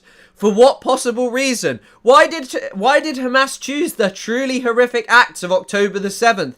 The answer seems obvious, and I believe Hamas chooses to hide behind the suffering of its people in an equally cynical fashion for their own purpose. It's getting harder and harder to separate the art from the artist. Oh, here we go. There's actually more. Oh my god, it's an 8-step. I am not reading all of this. He's been to the crossings. Yeah, they're like, I mean, it is disappointing, no. They're really fucking good. They're really fucking good. Radiohead made, like, really, really good music. Like, beautiful music. And this is just what it is, you know? Like, this is just what it boils down to.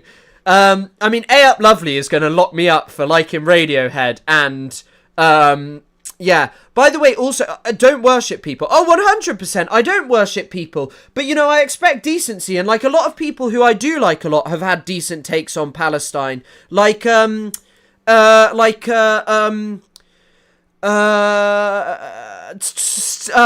Coogan, who plays Alan Partridge. You probably won't know who that is. But, yeah. I just decided their music sucks and is dumb. Yeah. Have you seen Tom York's email exchange with Roger Waters? He really is a horrible person. Why Waters is largely on the right side, with the notable exception of Russia. Yeah, I mean, I think Waters has some interesting views on certain things, but on Palestine, Roger Waters is fantastic. I think Netanyahu and his crew of extremists are totally out of control and need to be stopped, and that the international community should put all the pressure it can on them to cease their excuse of self-defense. Has long worn thin and is replaced by a transparent desire to take control of Gaza and the West Bank. Also, what do you think? What do you think of having like sorry, how long has the occupation of the West Bank been? Like what? Since 67. So that's like, I don't know, 30 years would be 2000. No, 40 years would be 2007. So like well in excess of 50 years, heading towards 60 years of occupation, right? It's nearly been 60 years of occupation of the West Bank. What do you think that was? What do you think every Israeli government, Labour governments included, building settlements was in the West Bank? It's like people like these, they try and create like a distinction between Netanyahu. And this is also the thing I talked about in my video. All of these actions, all of these statements, like who fucking cares, man? Israel doesn't care. Israel's not like magically decided recently that it's going to go into the West Bank. This has always been what it's going to do. Also, I just realised that my arms on my chair can like rotate. It's a madness. You can post a Substack. Send it to HyperJ first, actually, because HyperJ can check it, and obviously I don't want to just open random links. What does this mean, Mill? Does that mean 61,000? Because this definitely doesn't have it. I believe this ultra-nationalist administration has hidden itself behind a terrified and grieving people and used them to deflect any criticism. What was happening pre-October the 7th? What was happening pre-October the 7th, you know? God. What's on 4? So that's 4. Hold on, I want to see. Let's see if there's what the others are. I actually am intrigued by this. Oh, hold on. I said I wasn't going to be interested in it, but I am interested in it. I can't help myself now.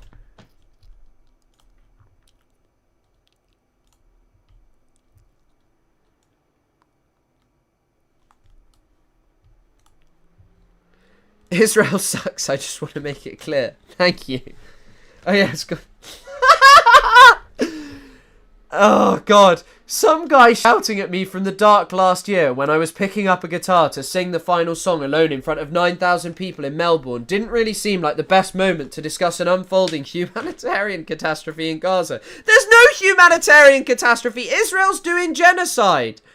Afterwards, I remained in shock that my supposed silence was somehow being taken as complicity, and I struggled to find an adequate way, so I wrote out a tweet which made me even more complicit to respond to this and to carry on with more like poophead. Genius, Qatari oiler. Absolutely genius. So it is 1,000. Yeah, I realised it was 1,000. I saw your guys' messages, but yeah. Miliano. Johnny Greenwood, Radiohead guitarist. Yeah, I've seen this. That he's married to an Israeli. But even then, like, some people are married to Israelis and they don't hold beliefs like this. My best friend, Ethan Klein, holds really good views on Palestine. He's actually one of the best pro-Palestine activists I've heard. Sorry, I've been fucking around with my chair for too long. I'll stop now. That silence, my attempts to show respect for all those who are suffering and those who have died, and to not trivialise it in a few words, has allowed other opportunistic groups to use intimidation and defamation to fill in the blanks, and I regret giving them this chance. This has had a heavy toll on my mental health! No! This is an outrageous statement. It's had a heavy toll. I would hope that for anyone who has... this is actually just like Ethan Klein, minus like the whole anti-Semitism victimization. He says that his mental health is the thing that matters. Woof. Outrageous.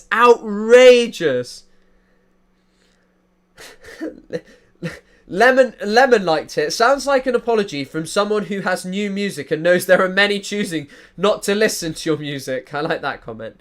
I would hope that for anyone who has ever listened to a note of the music of my band or any of the music I have created over the years, or looked at the artwork or read any of the lyrics, it would be self-evident that I could not possibly support any form of extremism or dehumanization of others. All I see in a lifetime's worth of work with my fellow musicians at... God, this is drivel.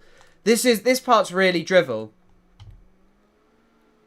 Nothing new. Or either side pressurizing artists and whoever they feel like that we... it's not about, and by the way, it isn't just about that. It's because these people have humongous audiences, and what they could do is use their audiences to, you know, they could use their fucking audiences to, like, you know, spread positive stuff, speak openly about the Gaza genocide, but that's not what they do.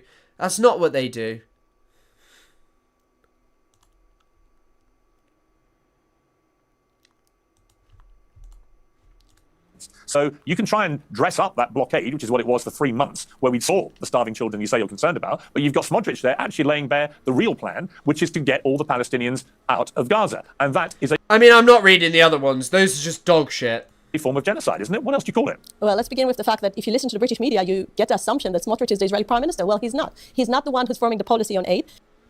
And also, by the way, I love this. Loads of people do this. They're like, oh, Smotrich is just some crazy guy. He's like this guy. He's this, he's that. Smotrich is also the Minister of Finance, by the way. He controls Israel's economy, or at least has a very large say in Israel's economy. And he has directly used that. He has directly used that position to target Palestinian communities. In fact...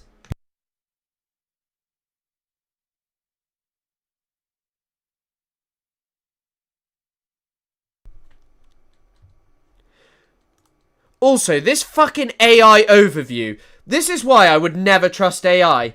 There's no direct link between Bezalel Smotrich and Jim Crow laws. Smotrich is an Israeli politician who has made controversial statements about Palestinians, including voluntary immigration from Gaza. Jim Crow laws were a series of state and local laws in the US that enforced racial segregation and discrimination against African Americans.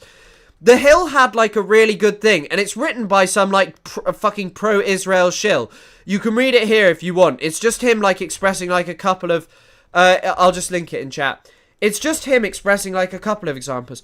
They always say this Hamas, that Hamas. Wouldn't it be fair to start changing Israel to Kisrael? Yeah, I mean, kill Kisrael. Thank you very much for the $10, Zegcore. But yeah, like the AI just tells me he has no link to... the AI just tells you what you want to hear. It shapes... Oh, there's no one who's written a direct article about it. Sorry, someone's just sent me...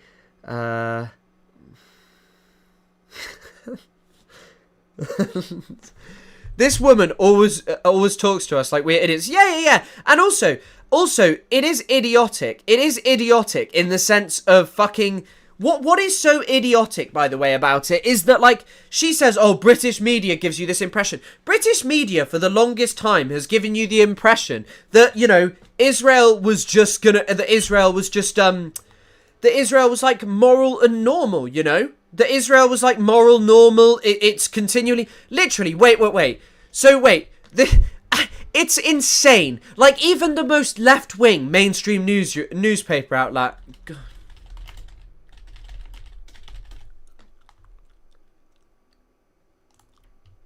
Look at this. So Palestine Action are one of the few groups working directly to undermine the Gaza genocide. Also, I forgot to say thank you, Mama, for supporting the stream. What a pathetic headline from The Guardian. So this is Palestine Action. We treat all businesses which work with Israel's biggest weapons firm equally.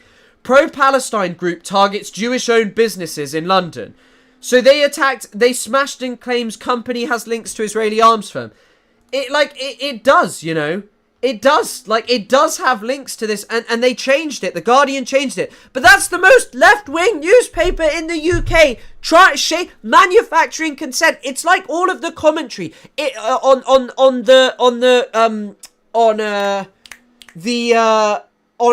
the embassy shooting. It was like, oh, was done because they were Jewish. No, it wasn't. It was done because of the context of the Gaza genocide. Regardless of... Also, by the way, Ken Klippenstein, who's a brilliant journalist, released some of the things that the shooter said, and he seemed like a... I mean, obviously, you're doing a shooting. You'll always be like like someone who's got some things going on. But like, yeah, it was interesting, and I'd recommend reading that. I won't cover it because of the issues Hassan faced. And the policy you just quoted is actually... So is he a liar?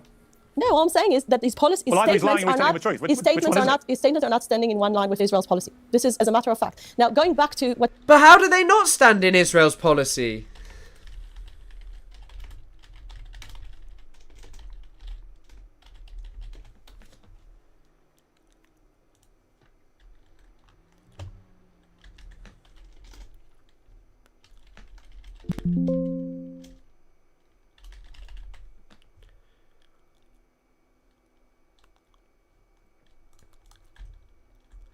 So the Israeli outlet Ma'ariv reported, Netanyahu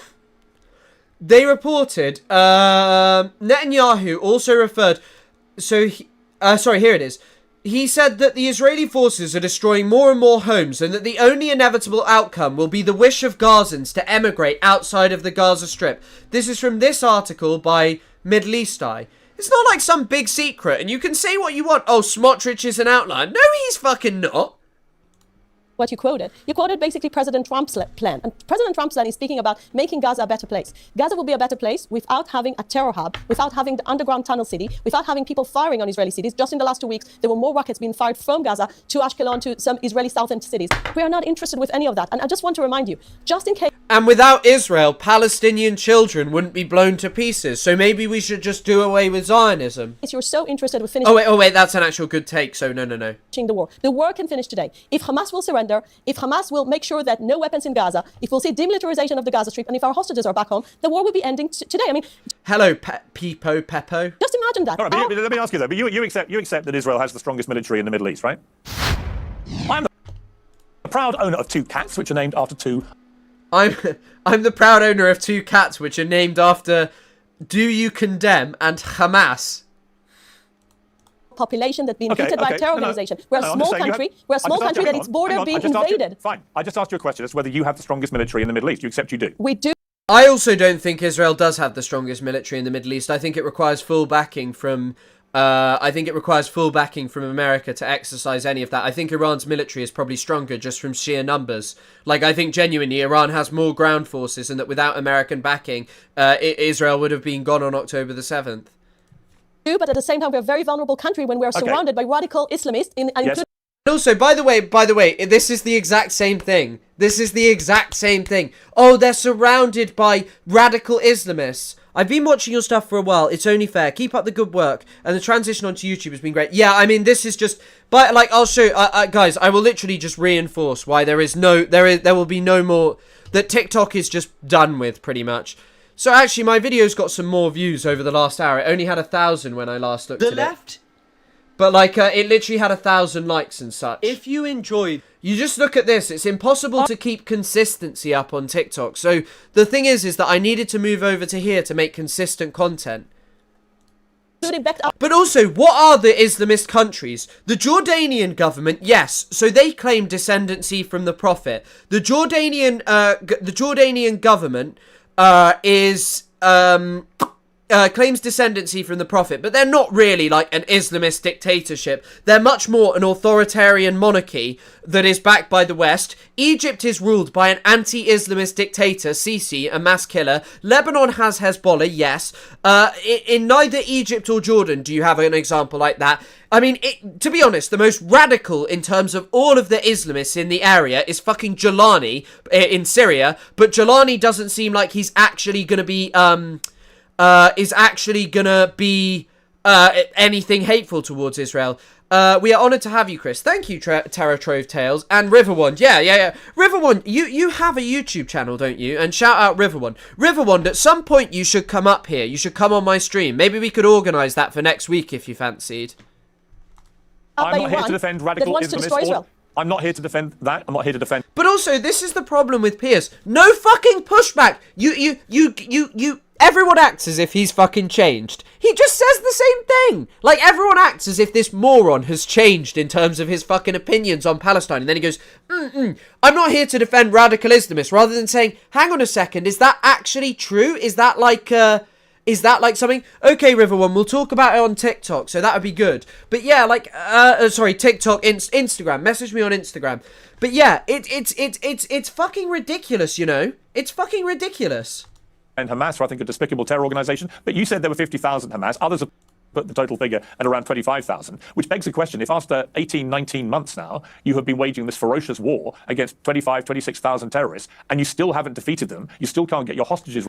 You're not very good at doing genocide. ...released. They're still not being released. It's clear to most people that your strategy is failing. But what you're doing is ramping... Well, but also, by the way, it doesn't even matter about defending radical Islam. Like, you don't need to defend radical Islam or, like, someone who actually believes in extremist beliefs. It's just to say, hang on a second, is that not a bit of a miscategorization? And also, your government is a radical Jewish state. Like, it is filled with, like, a lot of fucking Jewish extremists.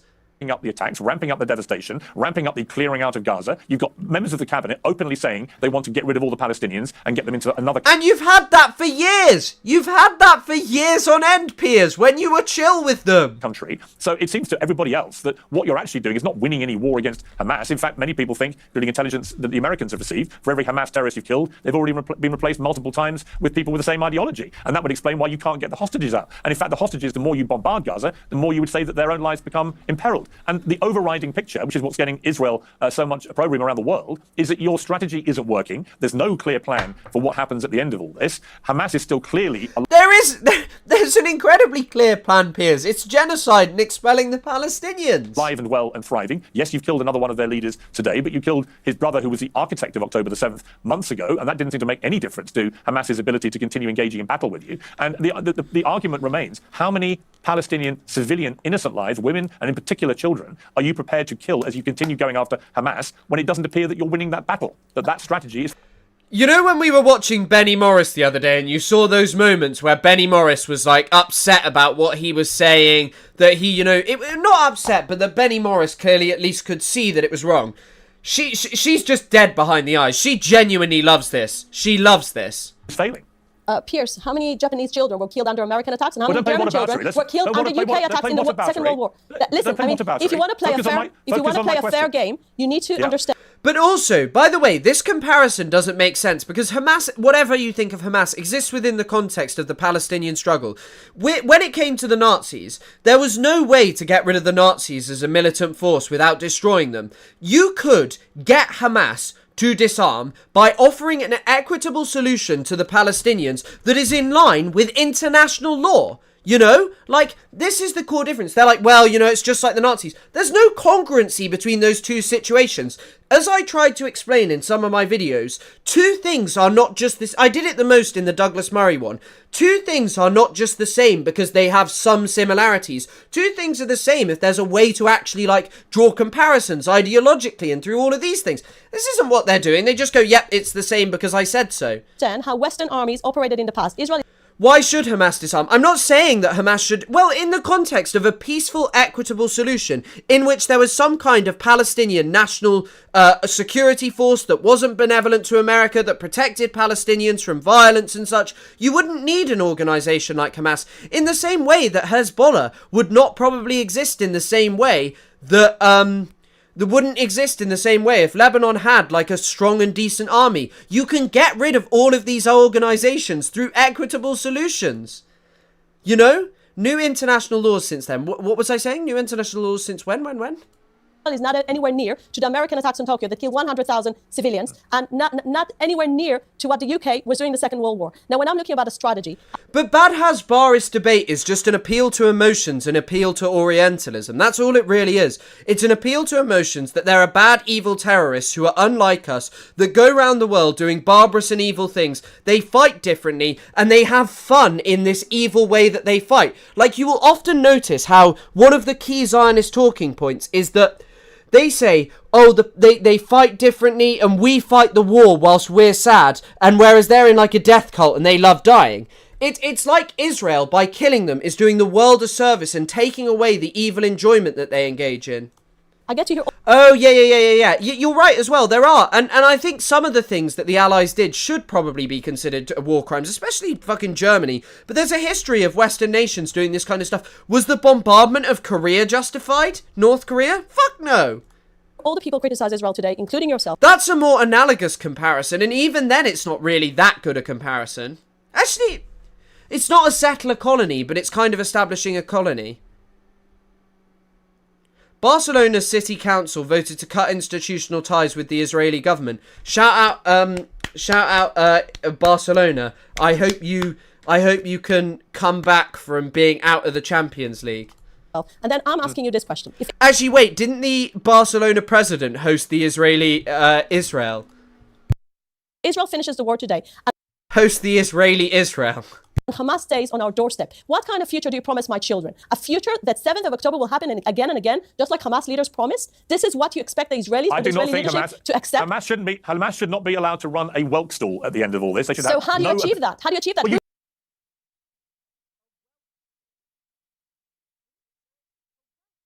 Who's volunteering there to demilitarize the Gaza Strip? With respect, Ambassador, you clearly don't achieve it with the way that you're trying to. Oh, she 100% believes Palestinian wives are worth less. Like 100% believes that their lives are worth less. Thank you very much, Hyper J. Have a good evening. To achieve it. All you're achieving at the moment is making Israel more and more of a global pariah. And once again, here's the problem. When only a few days ago, you have 2 doctors in Gaza who have 10 children and 9 of them are killed in a bombardment by your forces. That doesn't... Yeah, and thank you again, Coffee Lover. ...make people feel, oh, this is all going great. It makes people think that you're waging... I don't know if you heard me say it, but what Piers cares about is Israel being a pariah state and not being able to defend it. A systematic destruction, not just of property and of land, but...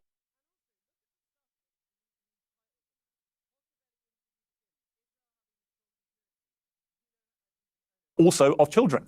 And that's what's happening. Whoops, I'm muted again. No. Ah! The percentage of children that you're killing compared to the percentage of you're killing of Hamas terrorists? What is it? Do you know? Do you Piers, know how can I many tell you children you've something? killed? We watched this the other day. It's genuinely not engagement bait. Answer me that one question. Do you know how many Hamas terrorists you've killed and how many children you've killed? You know those two numbers. I know the numbers that came from the IDF. I know the numbers that came from a very, very established give me the think two tank. Give me the two numbers. Wait a second. We killed 30,000. We killed 30,000 terrorists in phase 1 of the war. Since the war is back. Kiss a toad and create a war criminal. Why do you mute? Because the PC is why I mute. I don't have the numbers, but let me tell you one thing: we never target civilians. So this question is irrelevant. How many children have you killed? Pierce, Israel is not killing children. Israel is not killing children. Hamas is using them as human shields. Israel is killing children every single day. Pierce, this is a blood. Yeah, 100%. I agree with you. Pierce is just following the popularity, and now that it's acceptable to say, or more acceptable to say, that there is a genocide going on. Betrayal of the Labour Party. Never vote to. Hold on.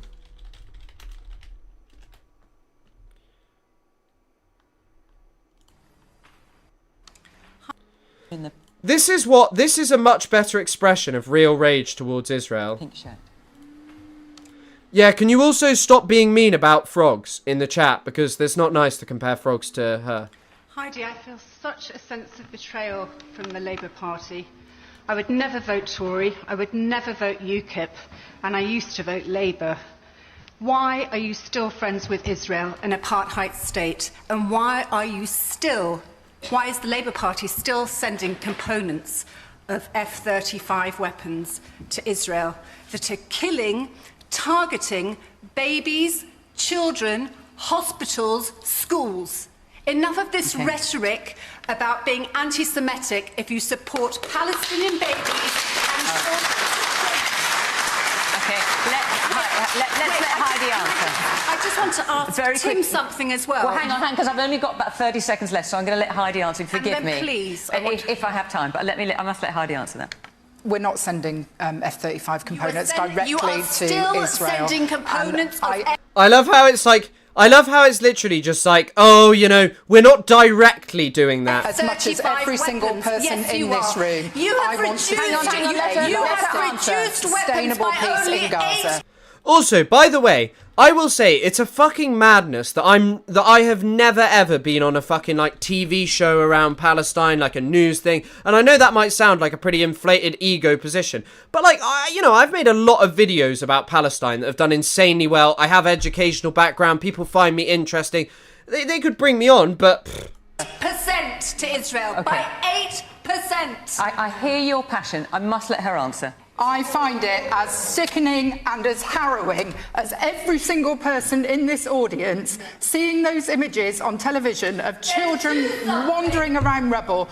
Yeah, that's the based one. That's the most based one I've seen. That's the most based one. They should do something, because that's the truth. Do something. That's what my whole video's about. Do something. Who are never going to find their parents and who... I'm not talking about...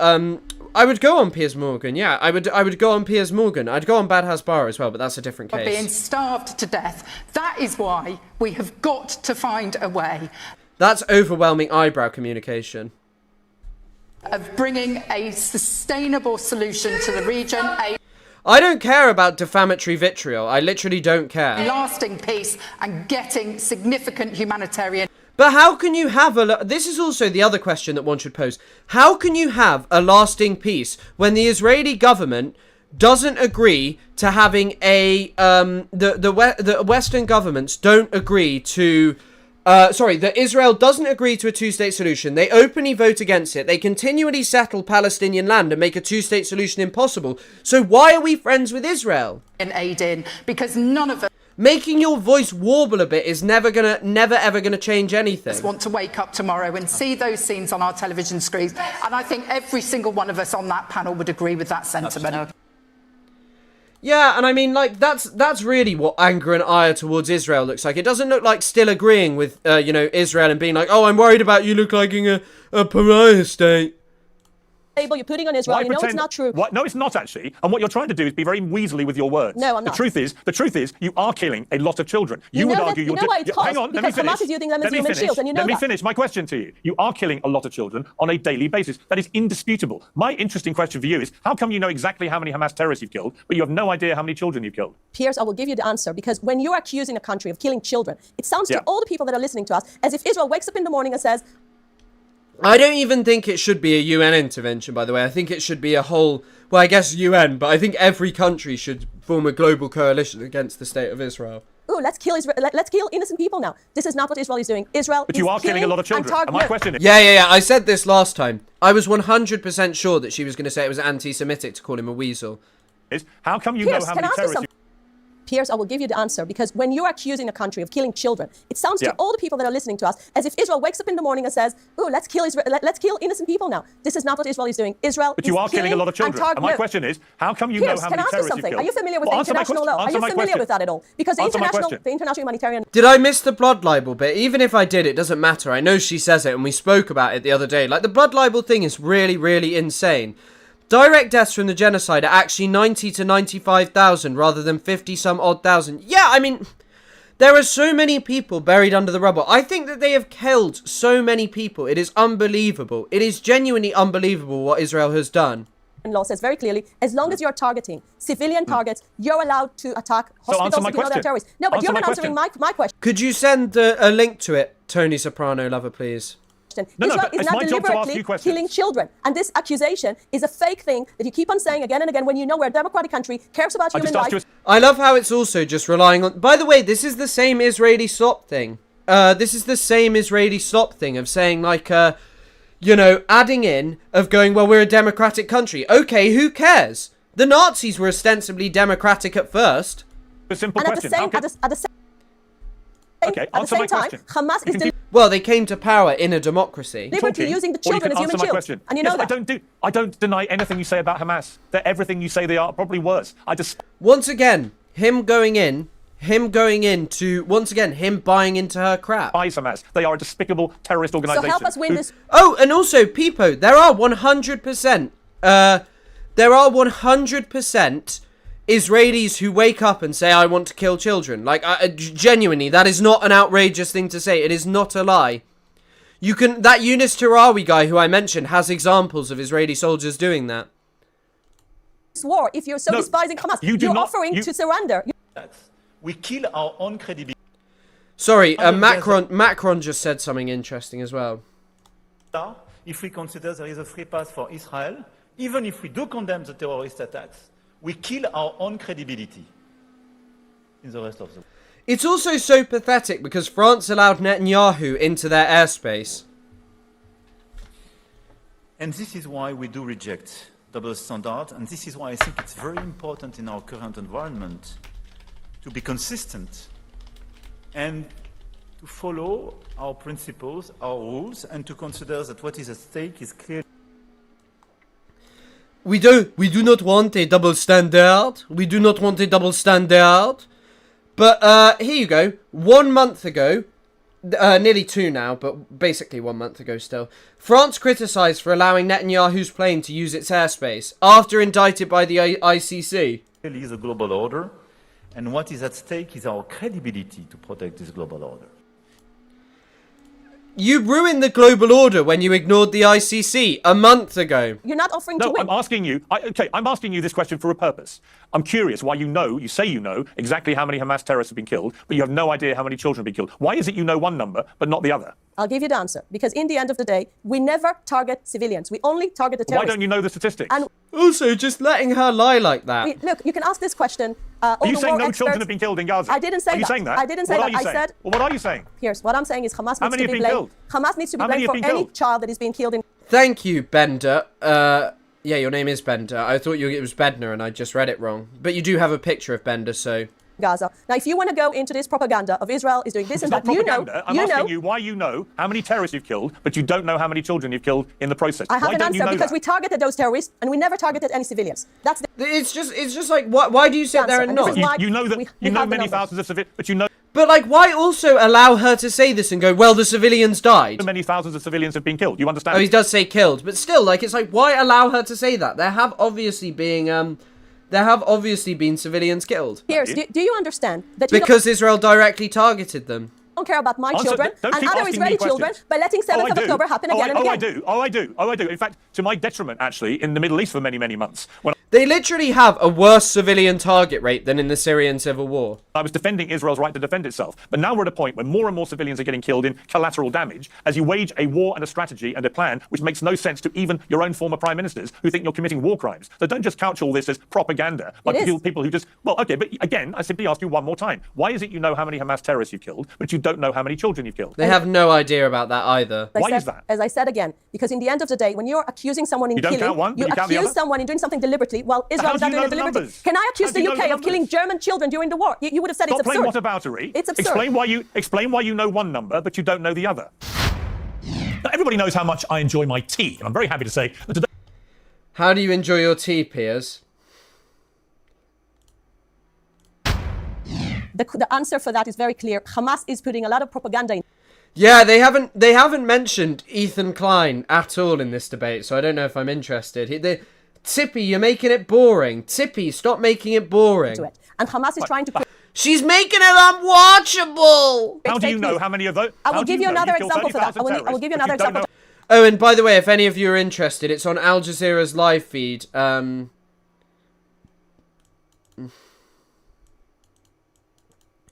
Also, actually, this is the problem. Things keep emerging that are throwing off my video. German minister says future weapons deliveries to Israel will depend on... Actually, do they? We are examining this. How are you still examining a situation in Gaza as to whether you should send them weapons? Her name is Tzippi. T-Z-I-P-I. Where is it? Here we go. Gaza death toll may be much higher. Hind Toussaint spoke to Francesco Cecchi, one of the researchers involved in statistical analysis, who says the number could be as high as 95,000. Just from last week, I think we all experienced this, I think, one of the most shameful moments in the UN history, when Tom Fletcher was throwing a number of 14,000 babies are about to die, and in the end of the day, the BBC had to correct that. And this is part of the propaganda that Hamas...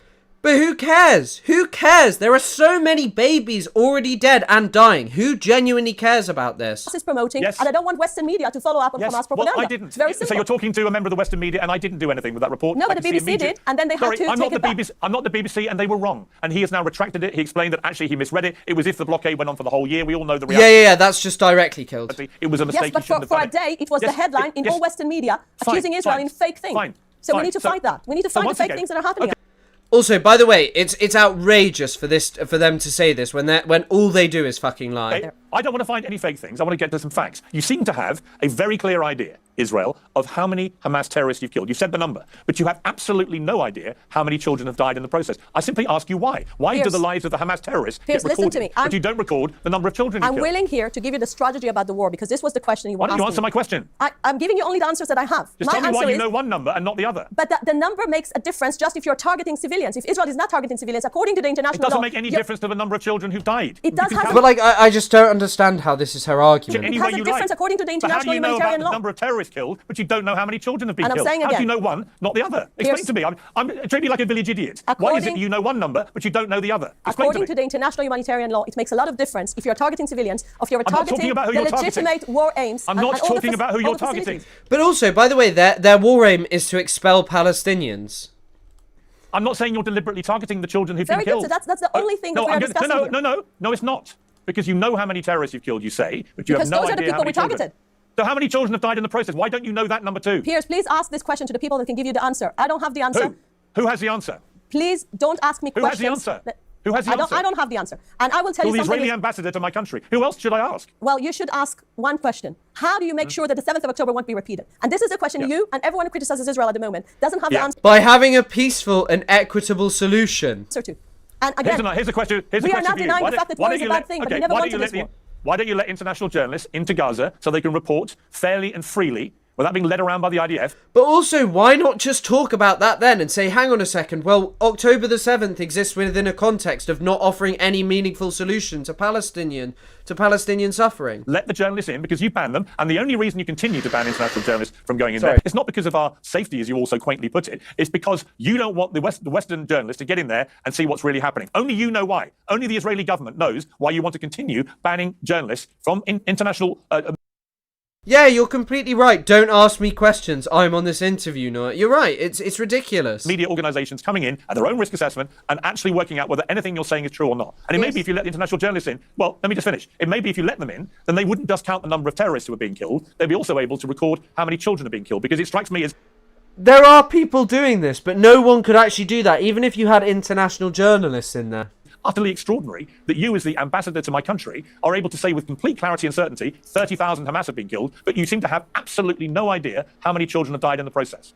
No idea. Or you have no interest. I don't know which one it is. Piers, let me go back to your question about the journalists. I think in the end of the day, let them in. We are coming to the point where journalists will be allowed to get into Gaza as long as there is no risk for them. And you know it's got nothing to do with you, the risk to journalists. This is not your problem. From my point of view, once there is no risk to their life, I'm sure they'll be allowed to get in. Ambassador, don't treat us like idiots, please. We're not idiots. You're not doing it for our safety. You've banned the journalists so that they don't report on what is actually happening. Only you know why you're doing that. I don't know. Maybe you're doing everything completely fairly. Maybe it is the most moral war ever waged in history, as you keep saying. But the longer it goes... Why would you ever say that? Why would you even buy into it for a second? ...goes on without you allowing journalists in, the less people believe that, and the more people believe you have something to hide. There is just one question here, never received an answer. How do you promise to the Israelis that they won't have 7th of October being repeated again? If everyone agrees that Hamas shouldn't control the Gaza Strip, as you just said, who will do the job?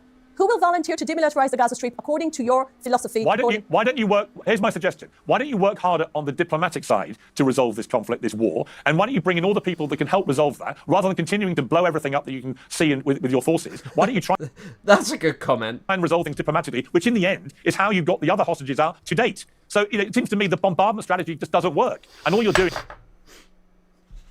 is making Israel, a country, by the way, that I love, and I love Jewish people. It's got nothing to do with either the country. Why do you fucking love Israel? Why do you fucking love Israel? What is there to love about a settler colony? Or the people, but everything to do with the Israeli government, which has now got people like Smotrich out there very clearly, very brazenly, and very unambiguously. But also, by the way, Smotrich was there pre-October the 7th. So you loved Israel then?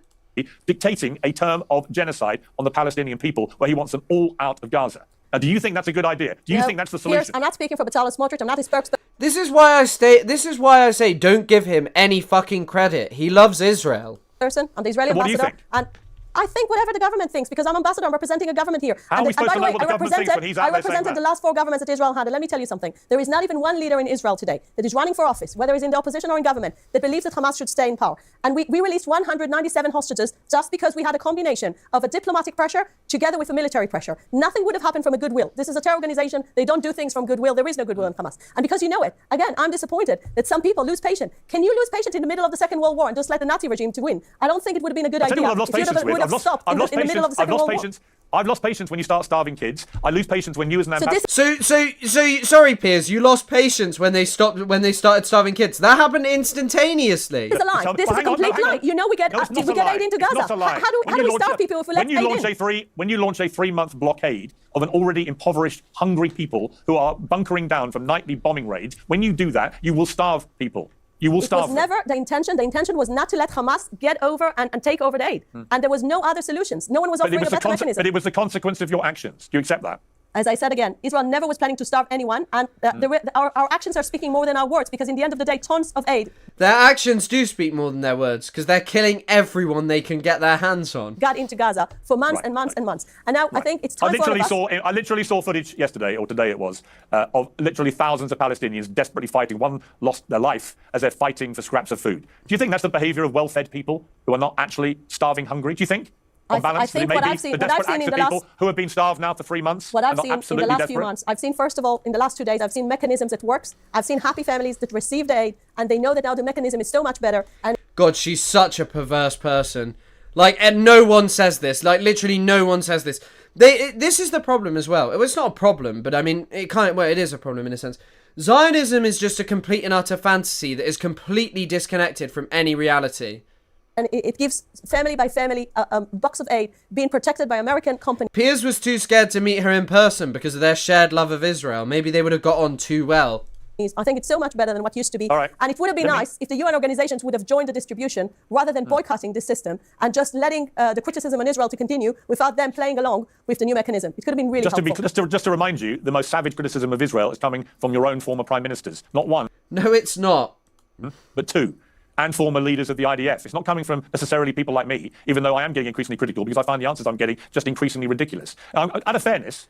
They were ridiculous after October the 7th. Because we know each other, I'm going to give you one last chance just to tell me, even a ballpark figure, of how many children have died in Gaza. Piers, you know I think I'm very famous for saying the truth. And the truth is that I don't know. If I would have known the number, I wouldn't have hid it from you. So why do you keep on asking the same question again and again? Because I don't understand how you can know how many terrorists you've killed, but you don't know how many civilians you've killed.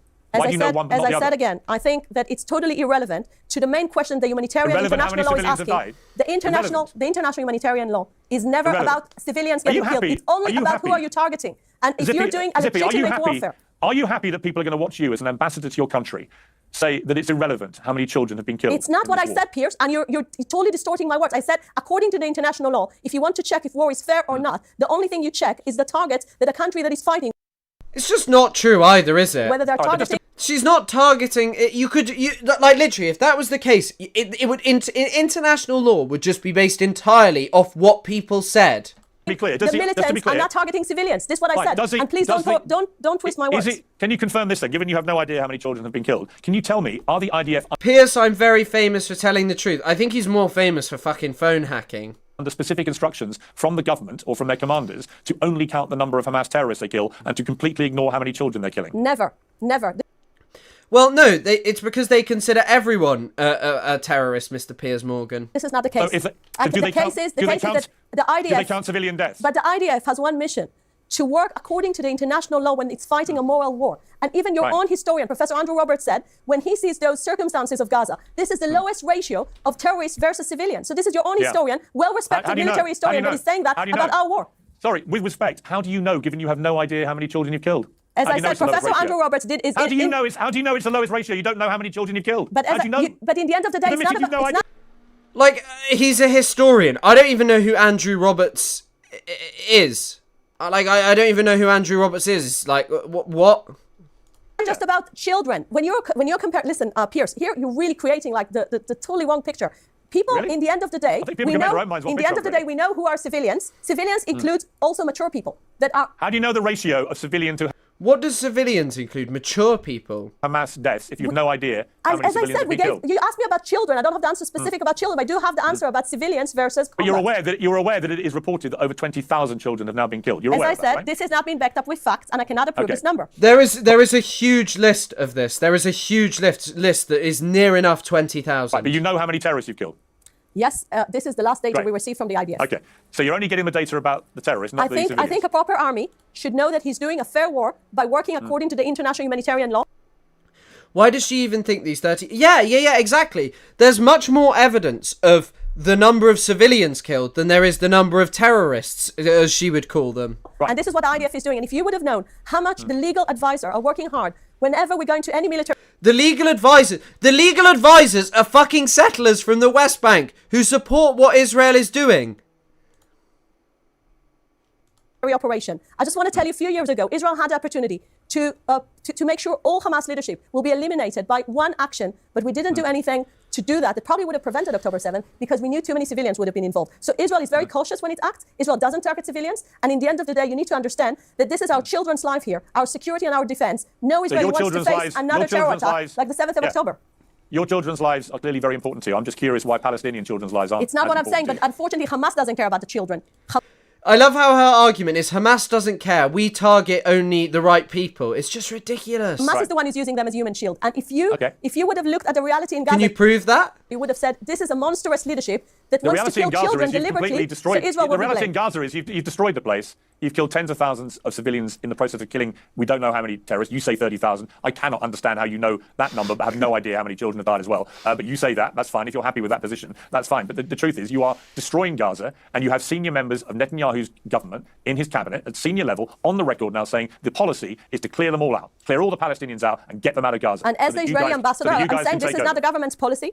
And this is on policy. I can tell you clearly, the policy is to make sure Gaza won't be a threat on Israel. Well, then you should get him fired for spreading. But it's also, by the way, that's your fucking finance minister. He's a member of your cabinet. He has a big say in how the war is prosecuted in Gaza. Genuous lies which sound like genocide, shouldn't you? Otherwise, if you don't, we have to assume that is the government. And also, it's not just that you'd have to assume that it's government policy.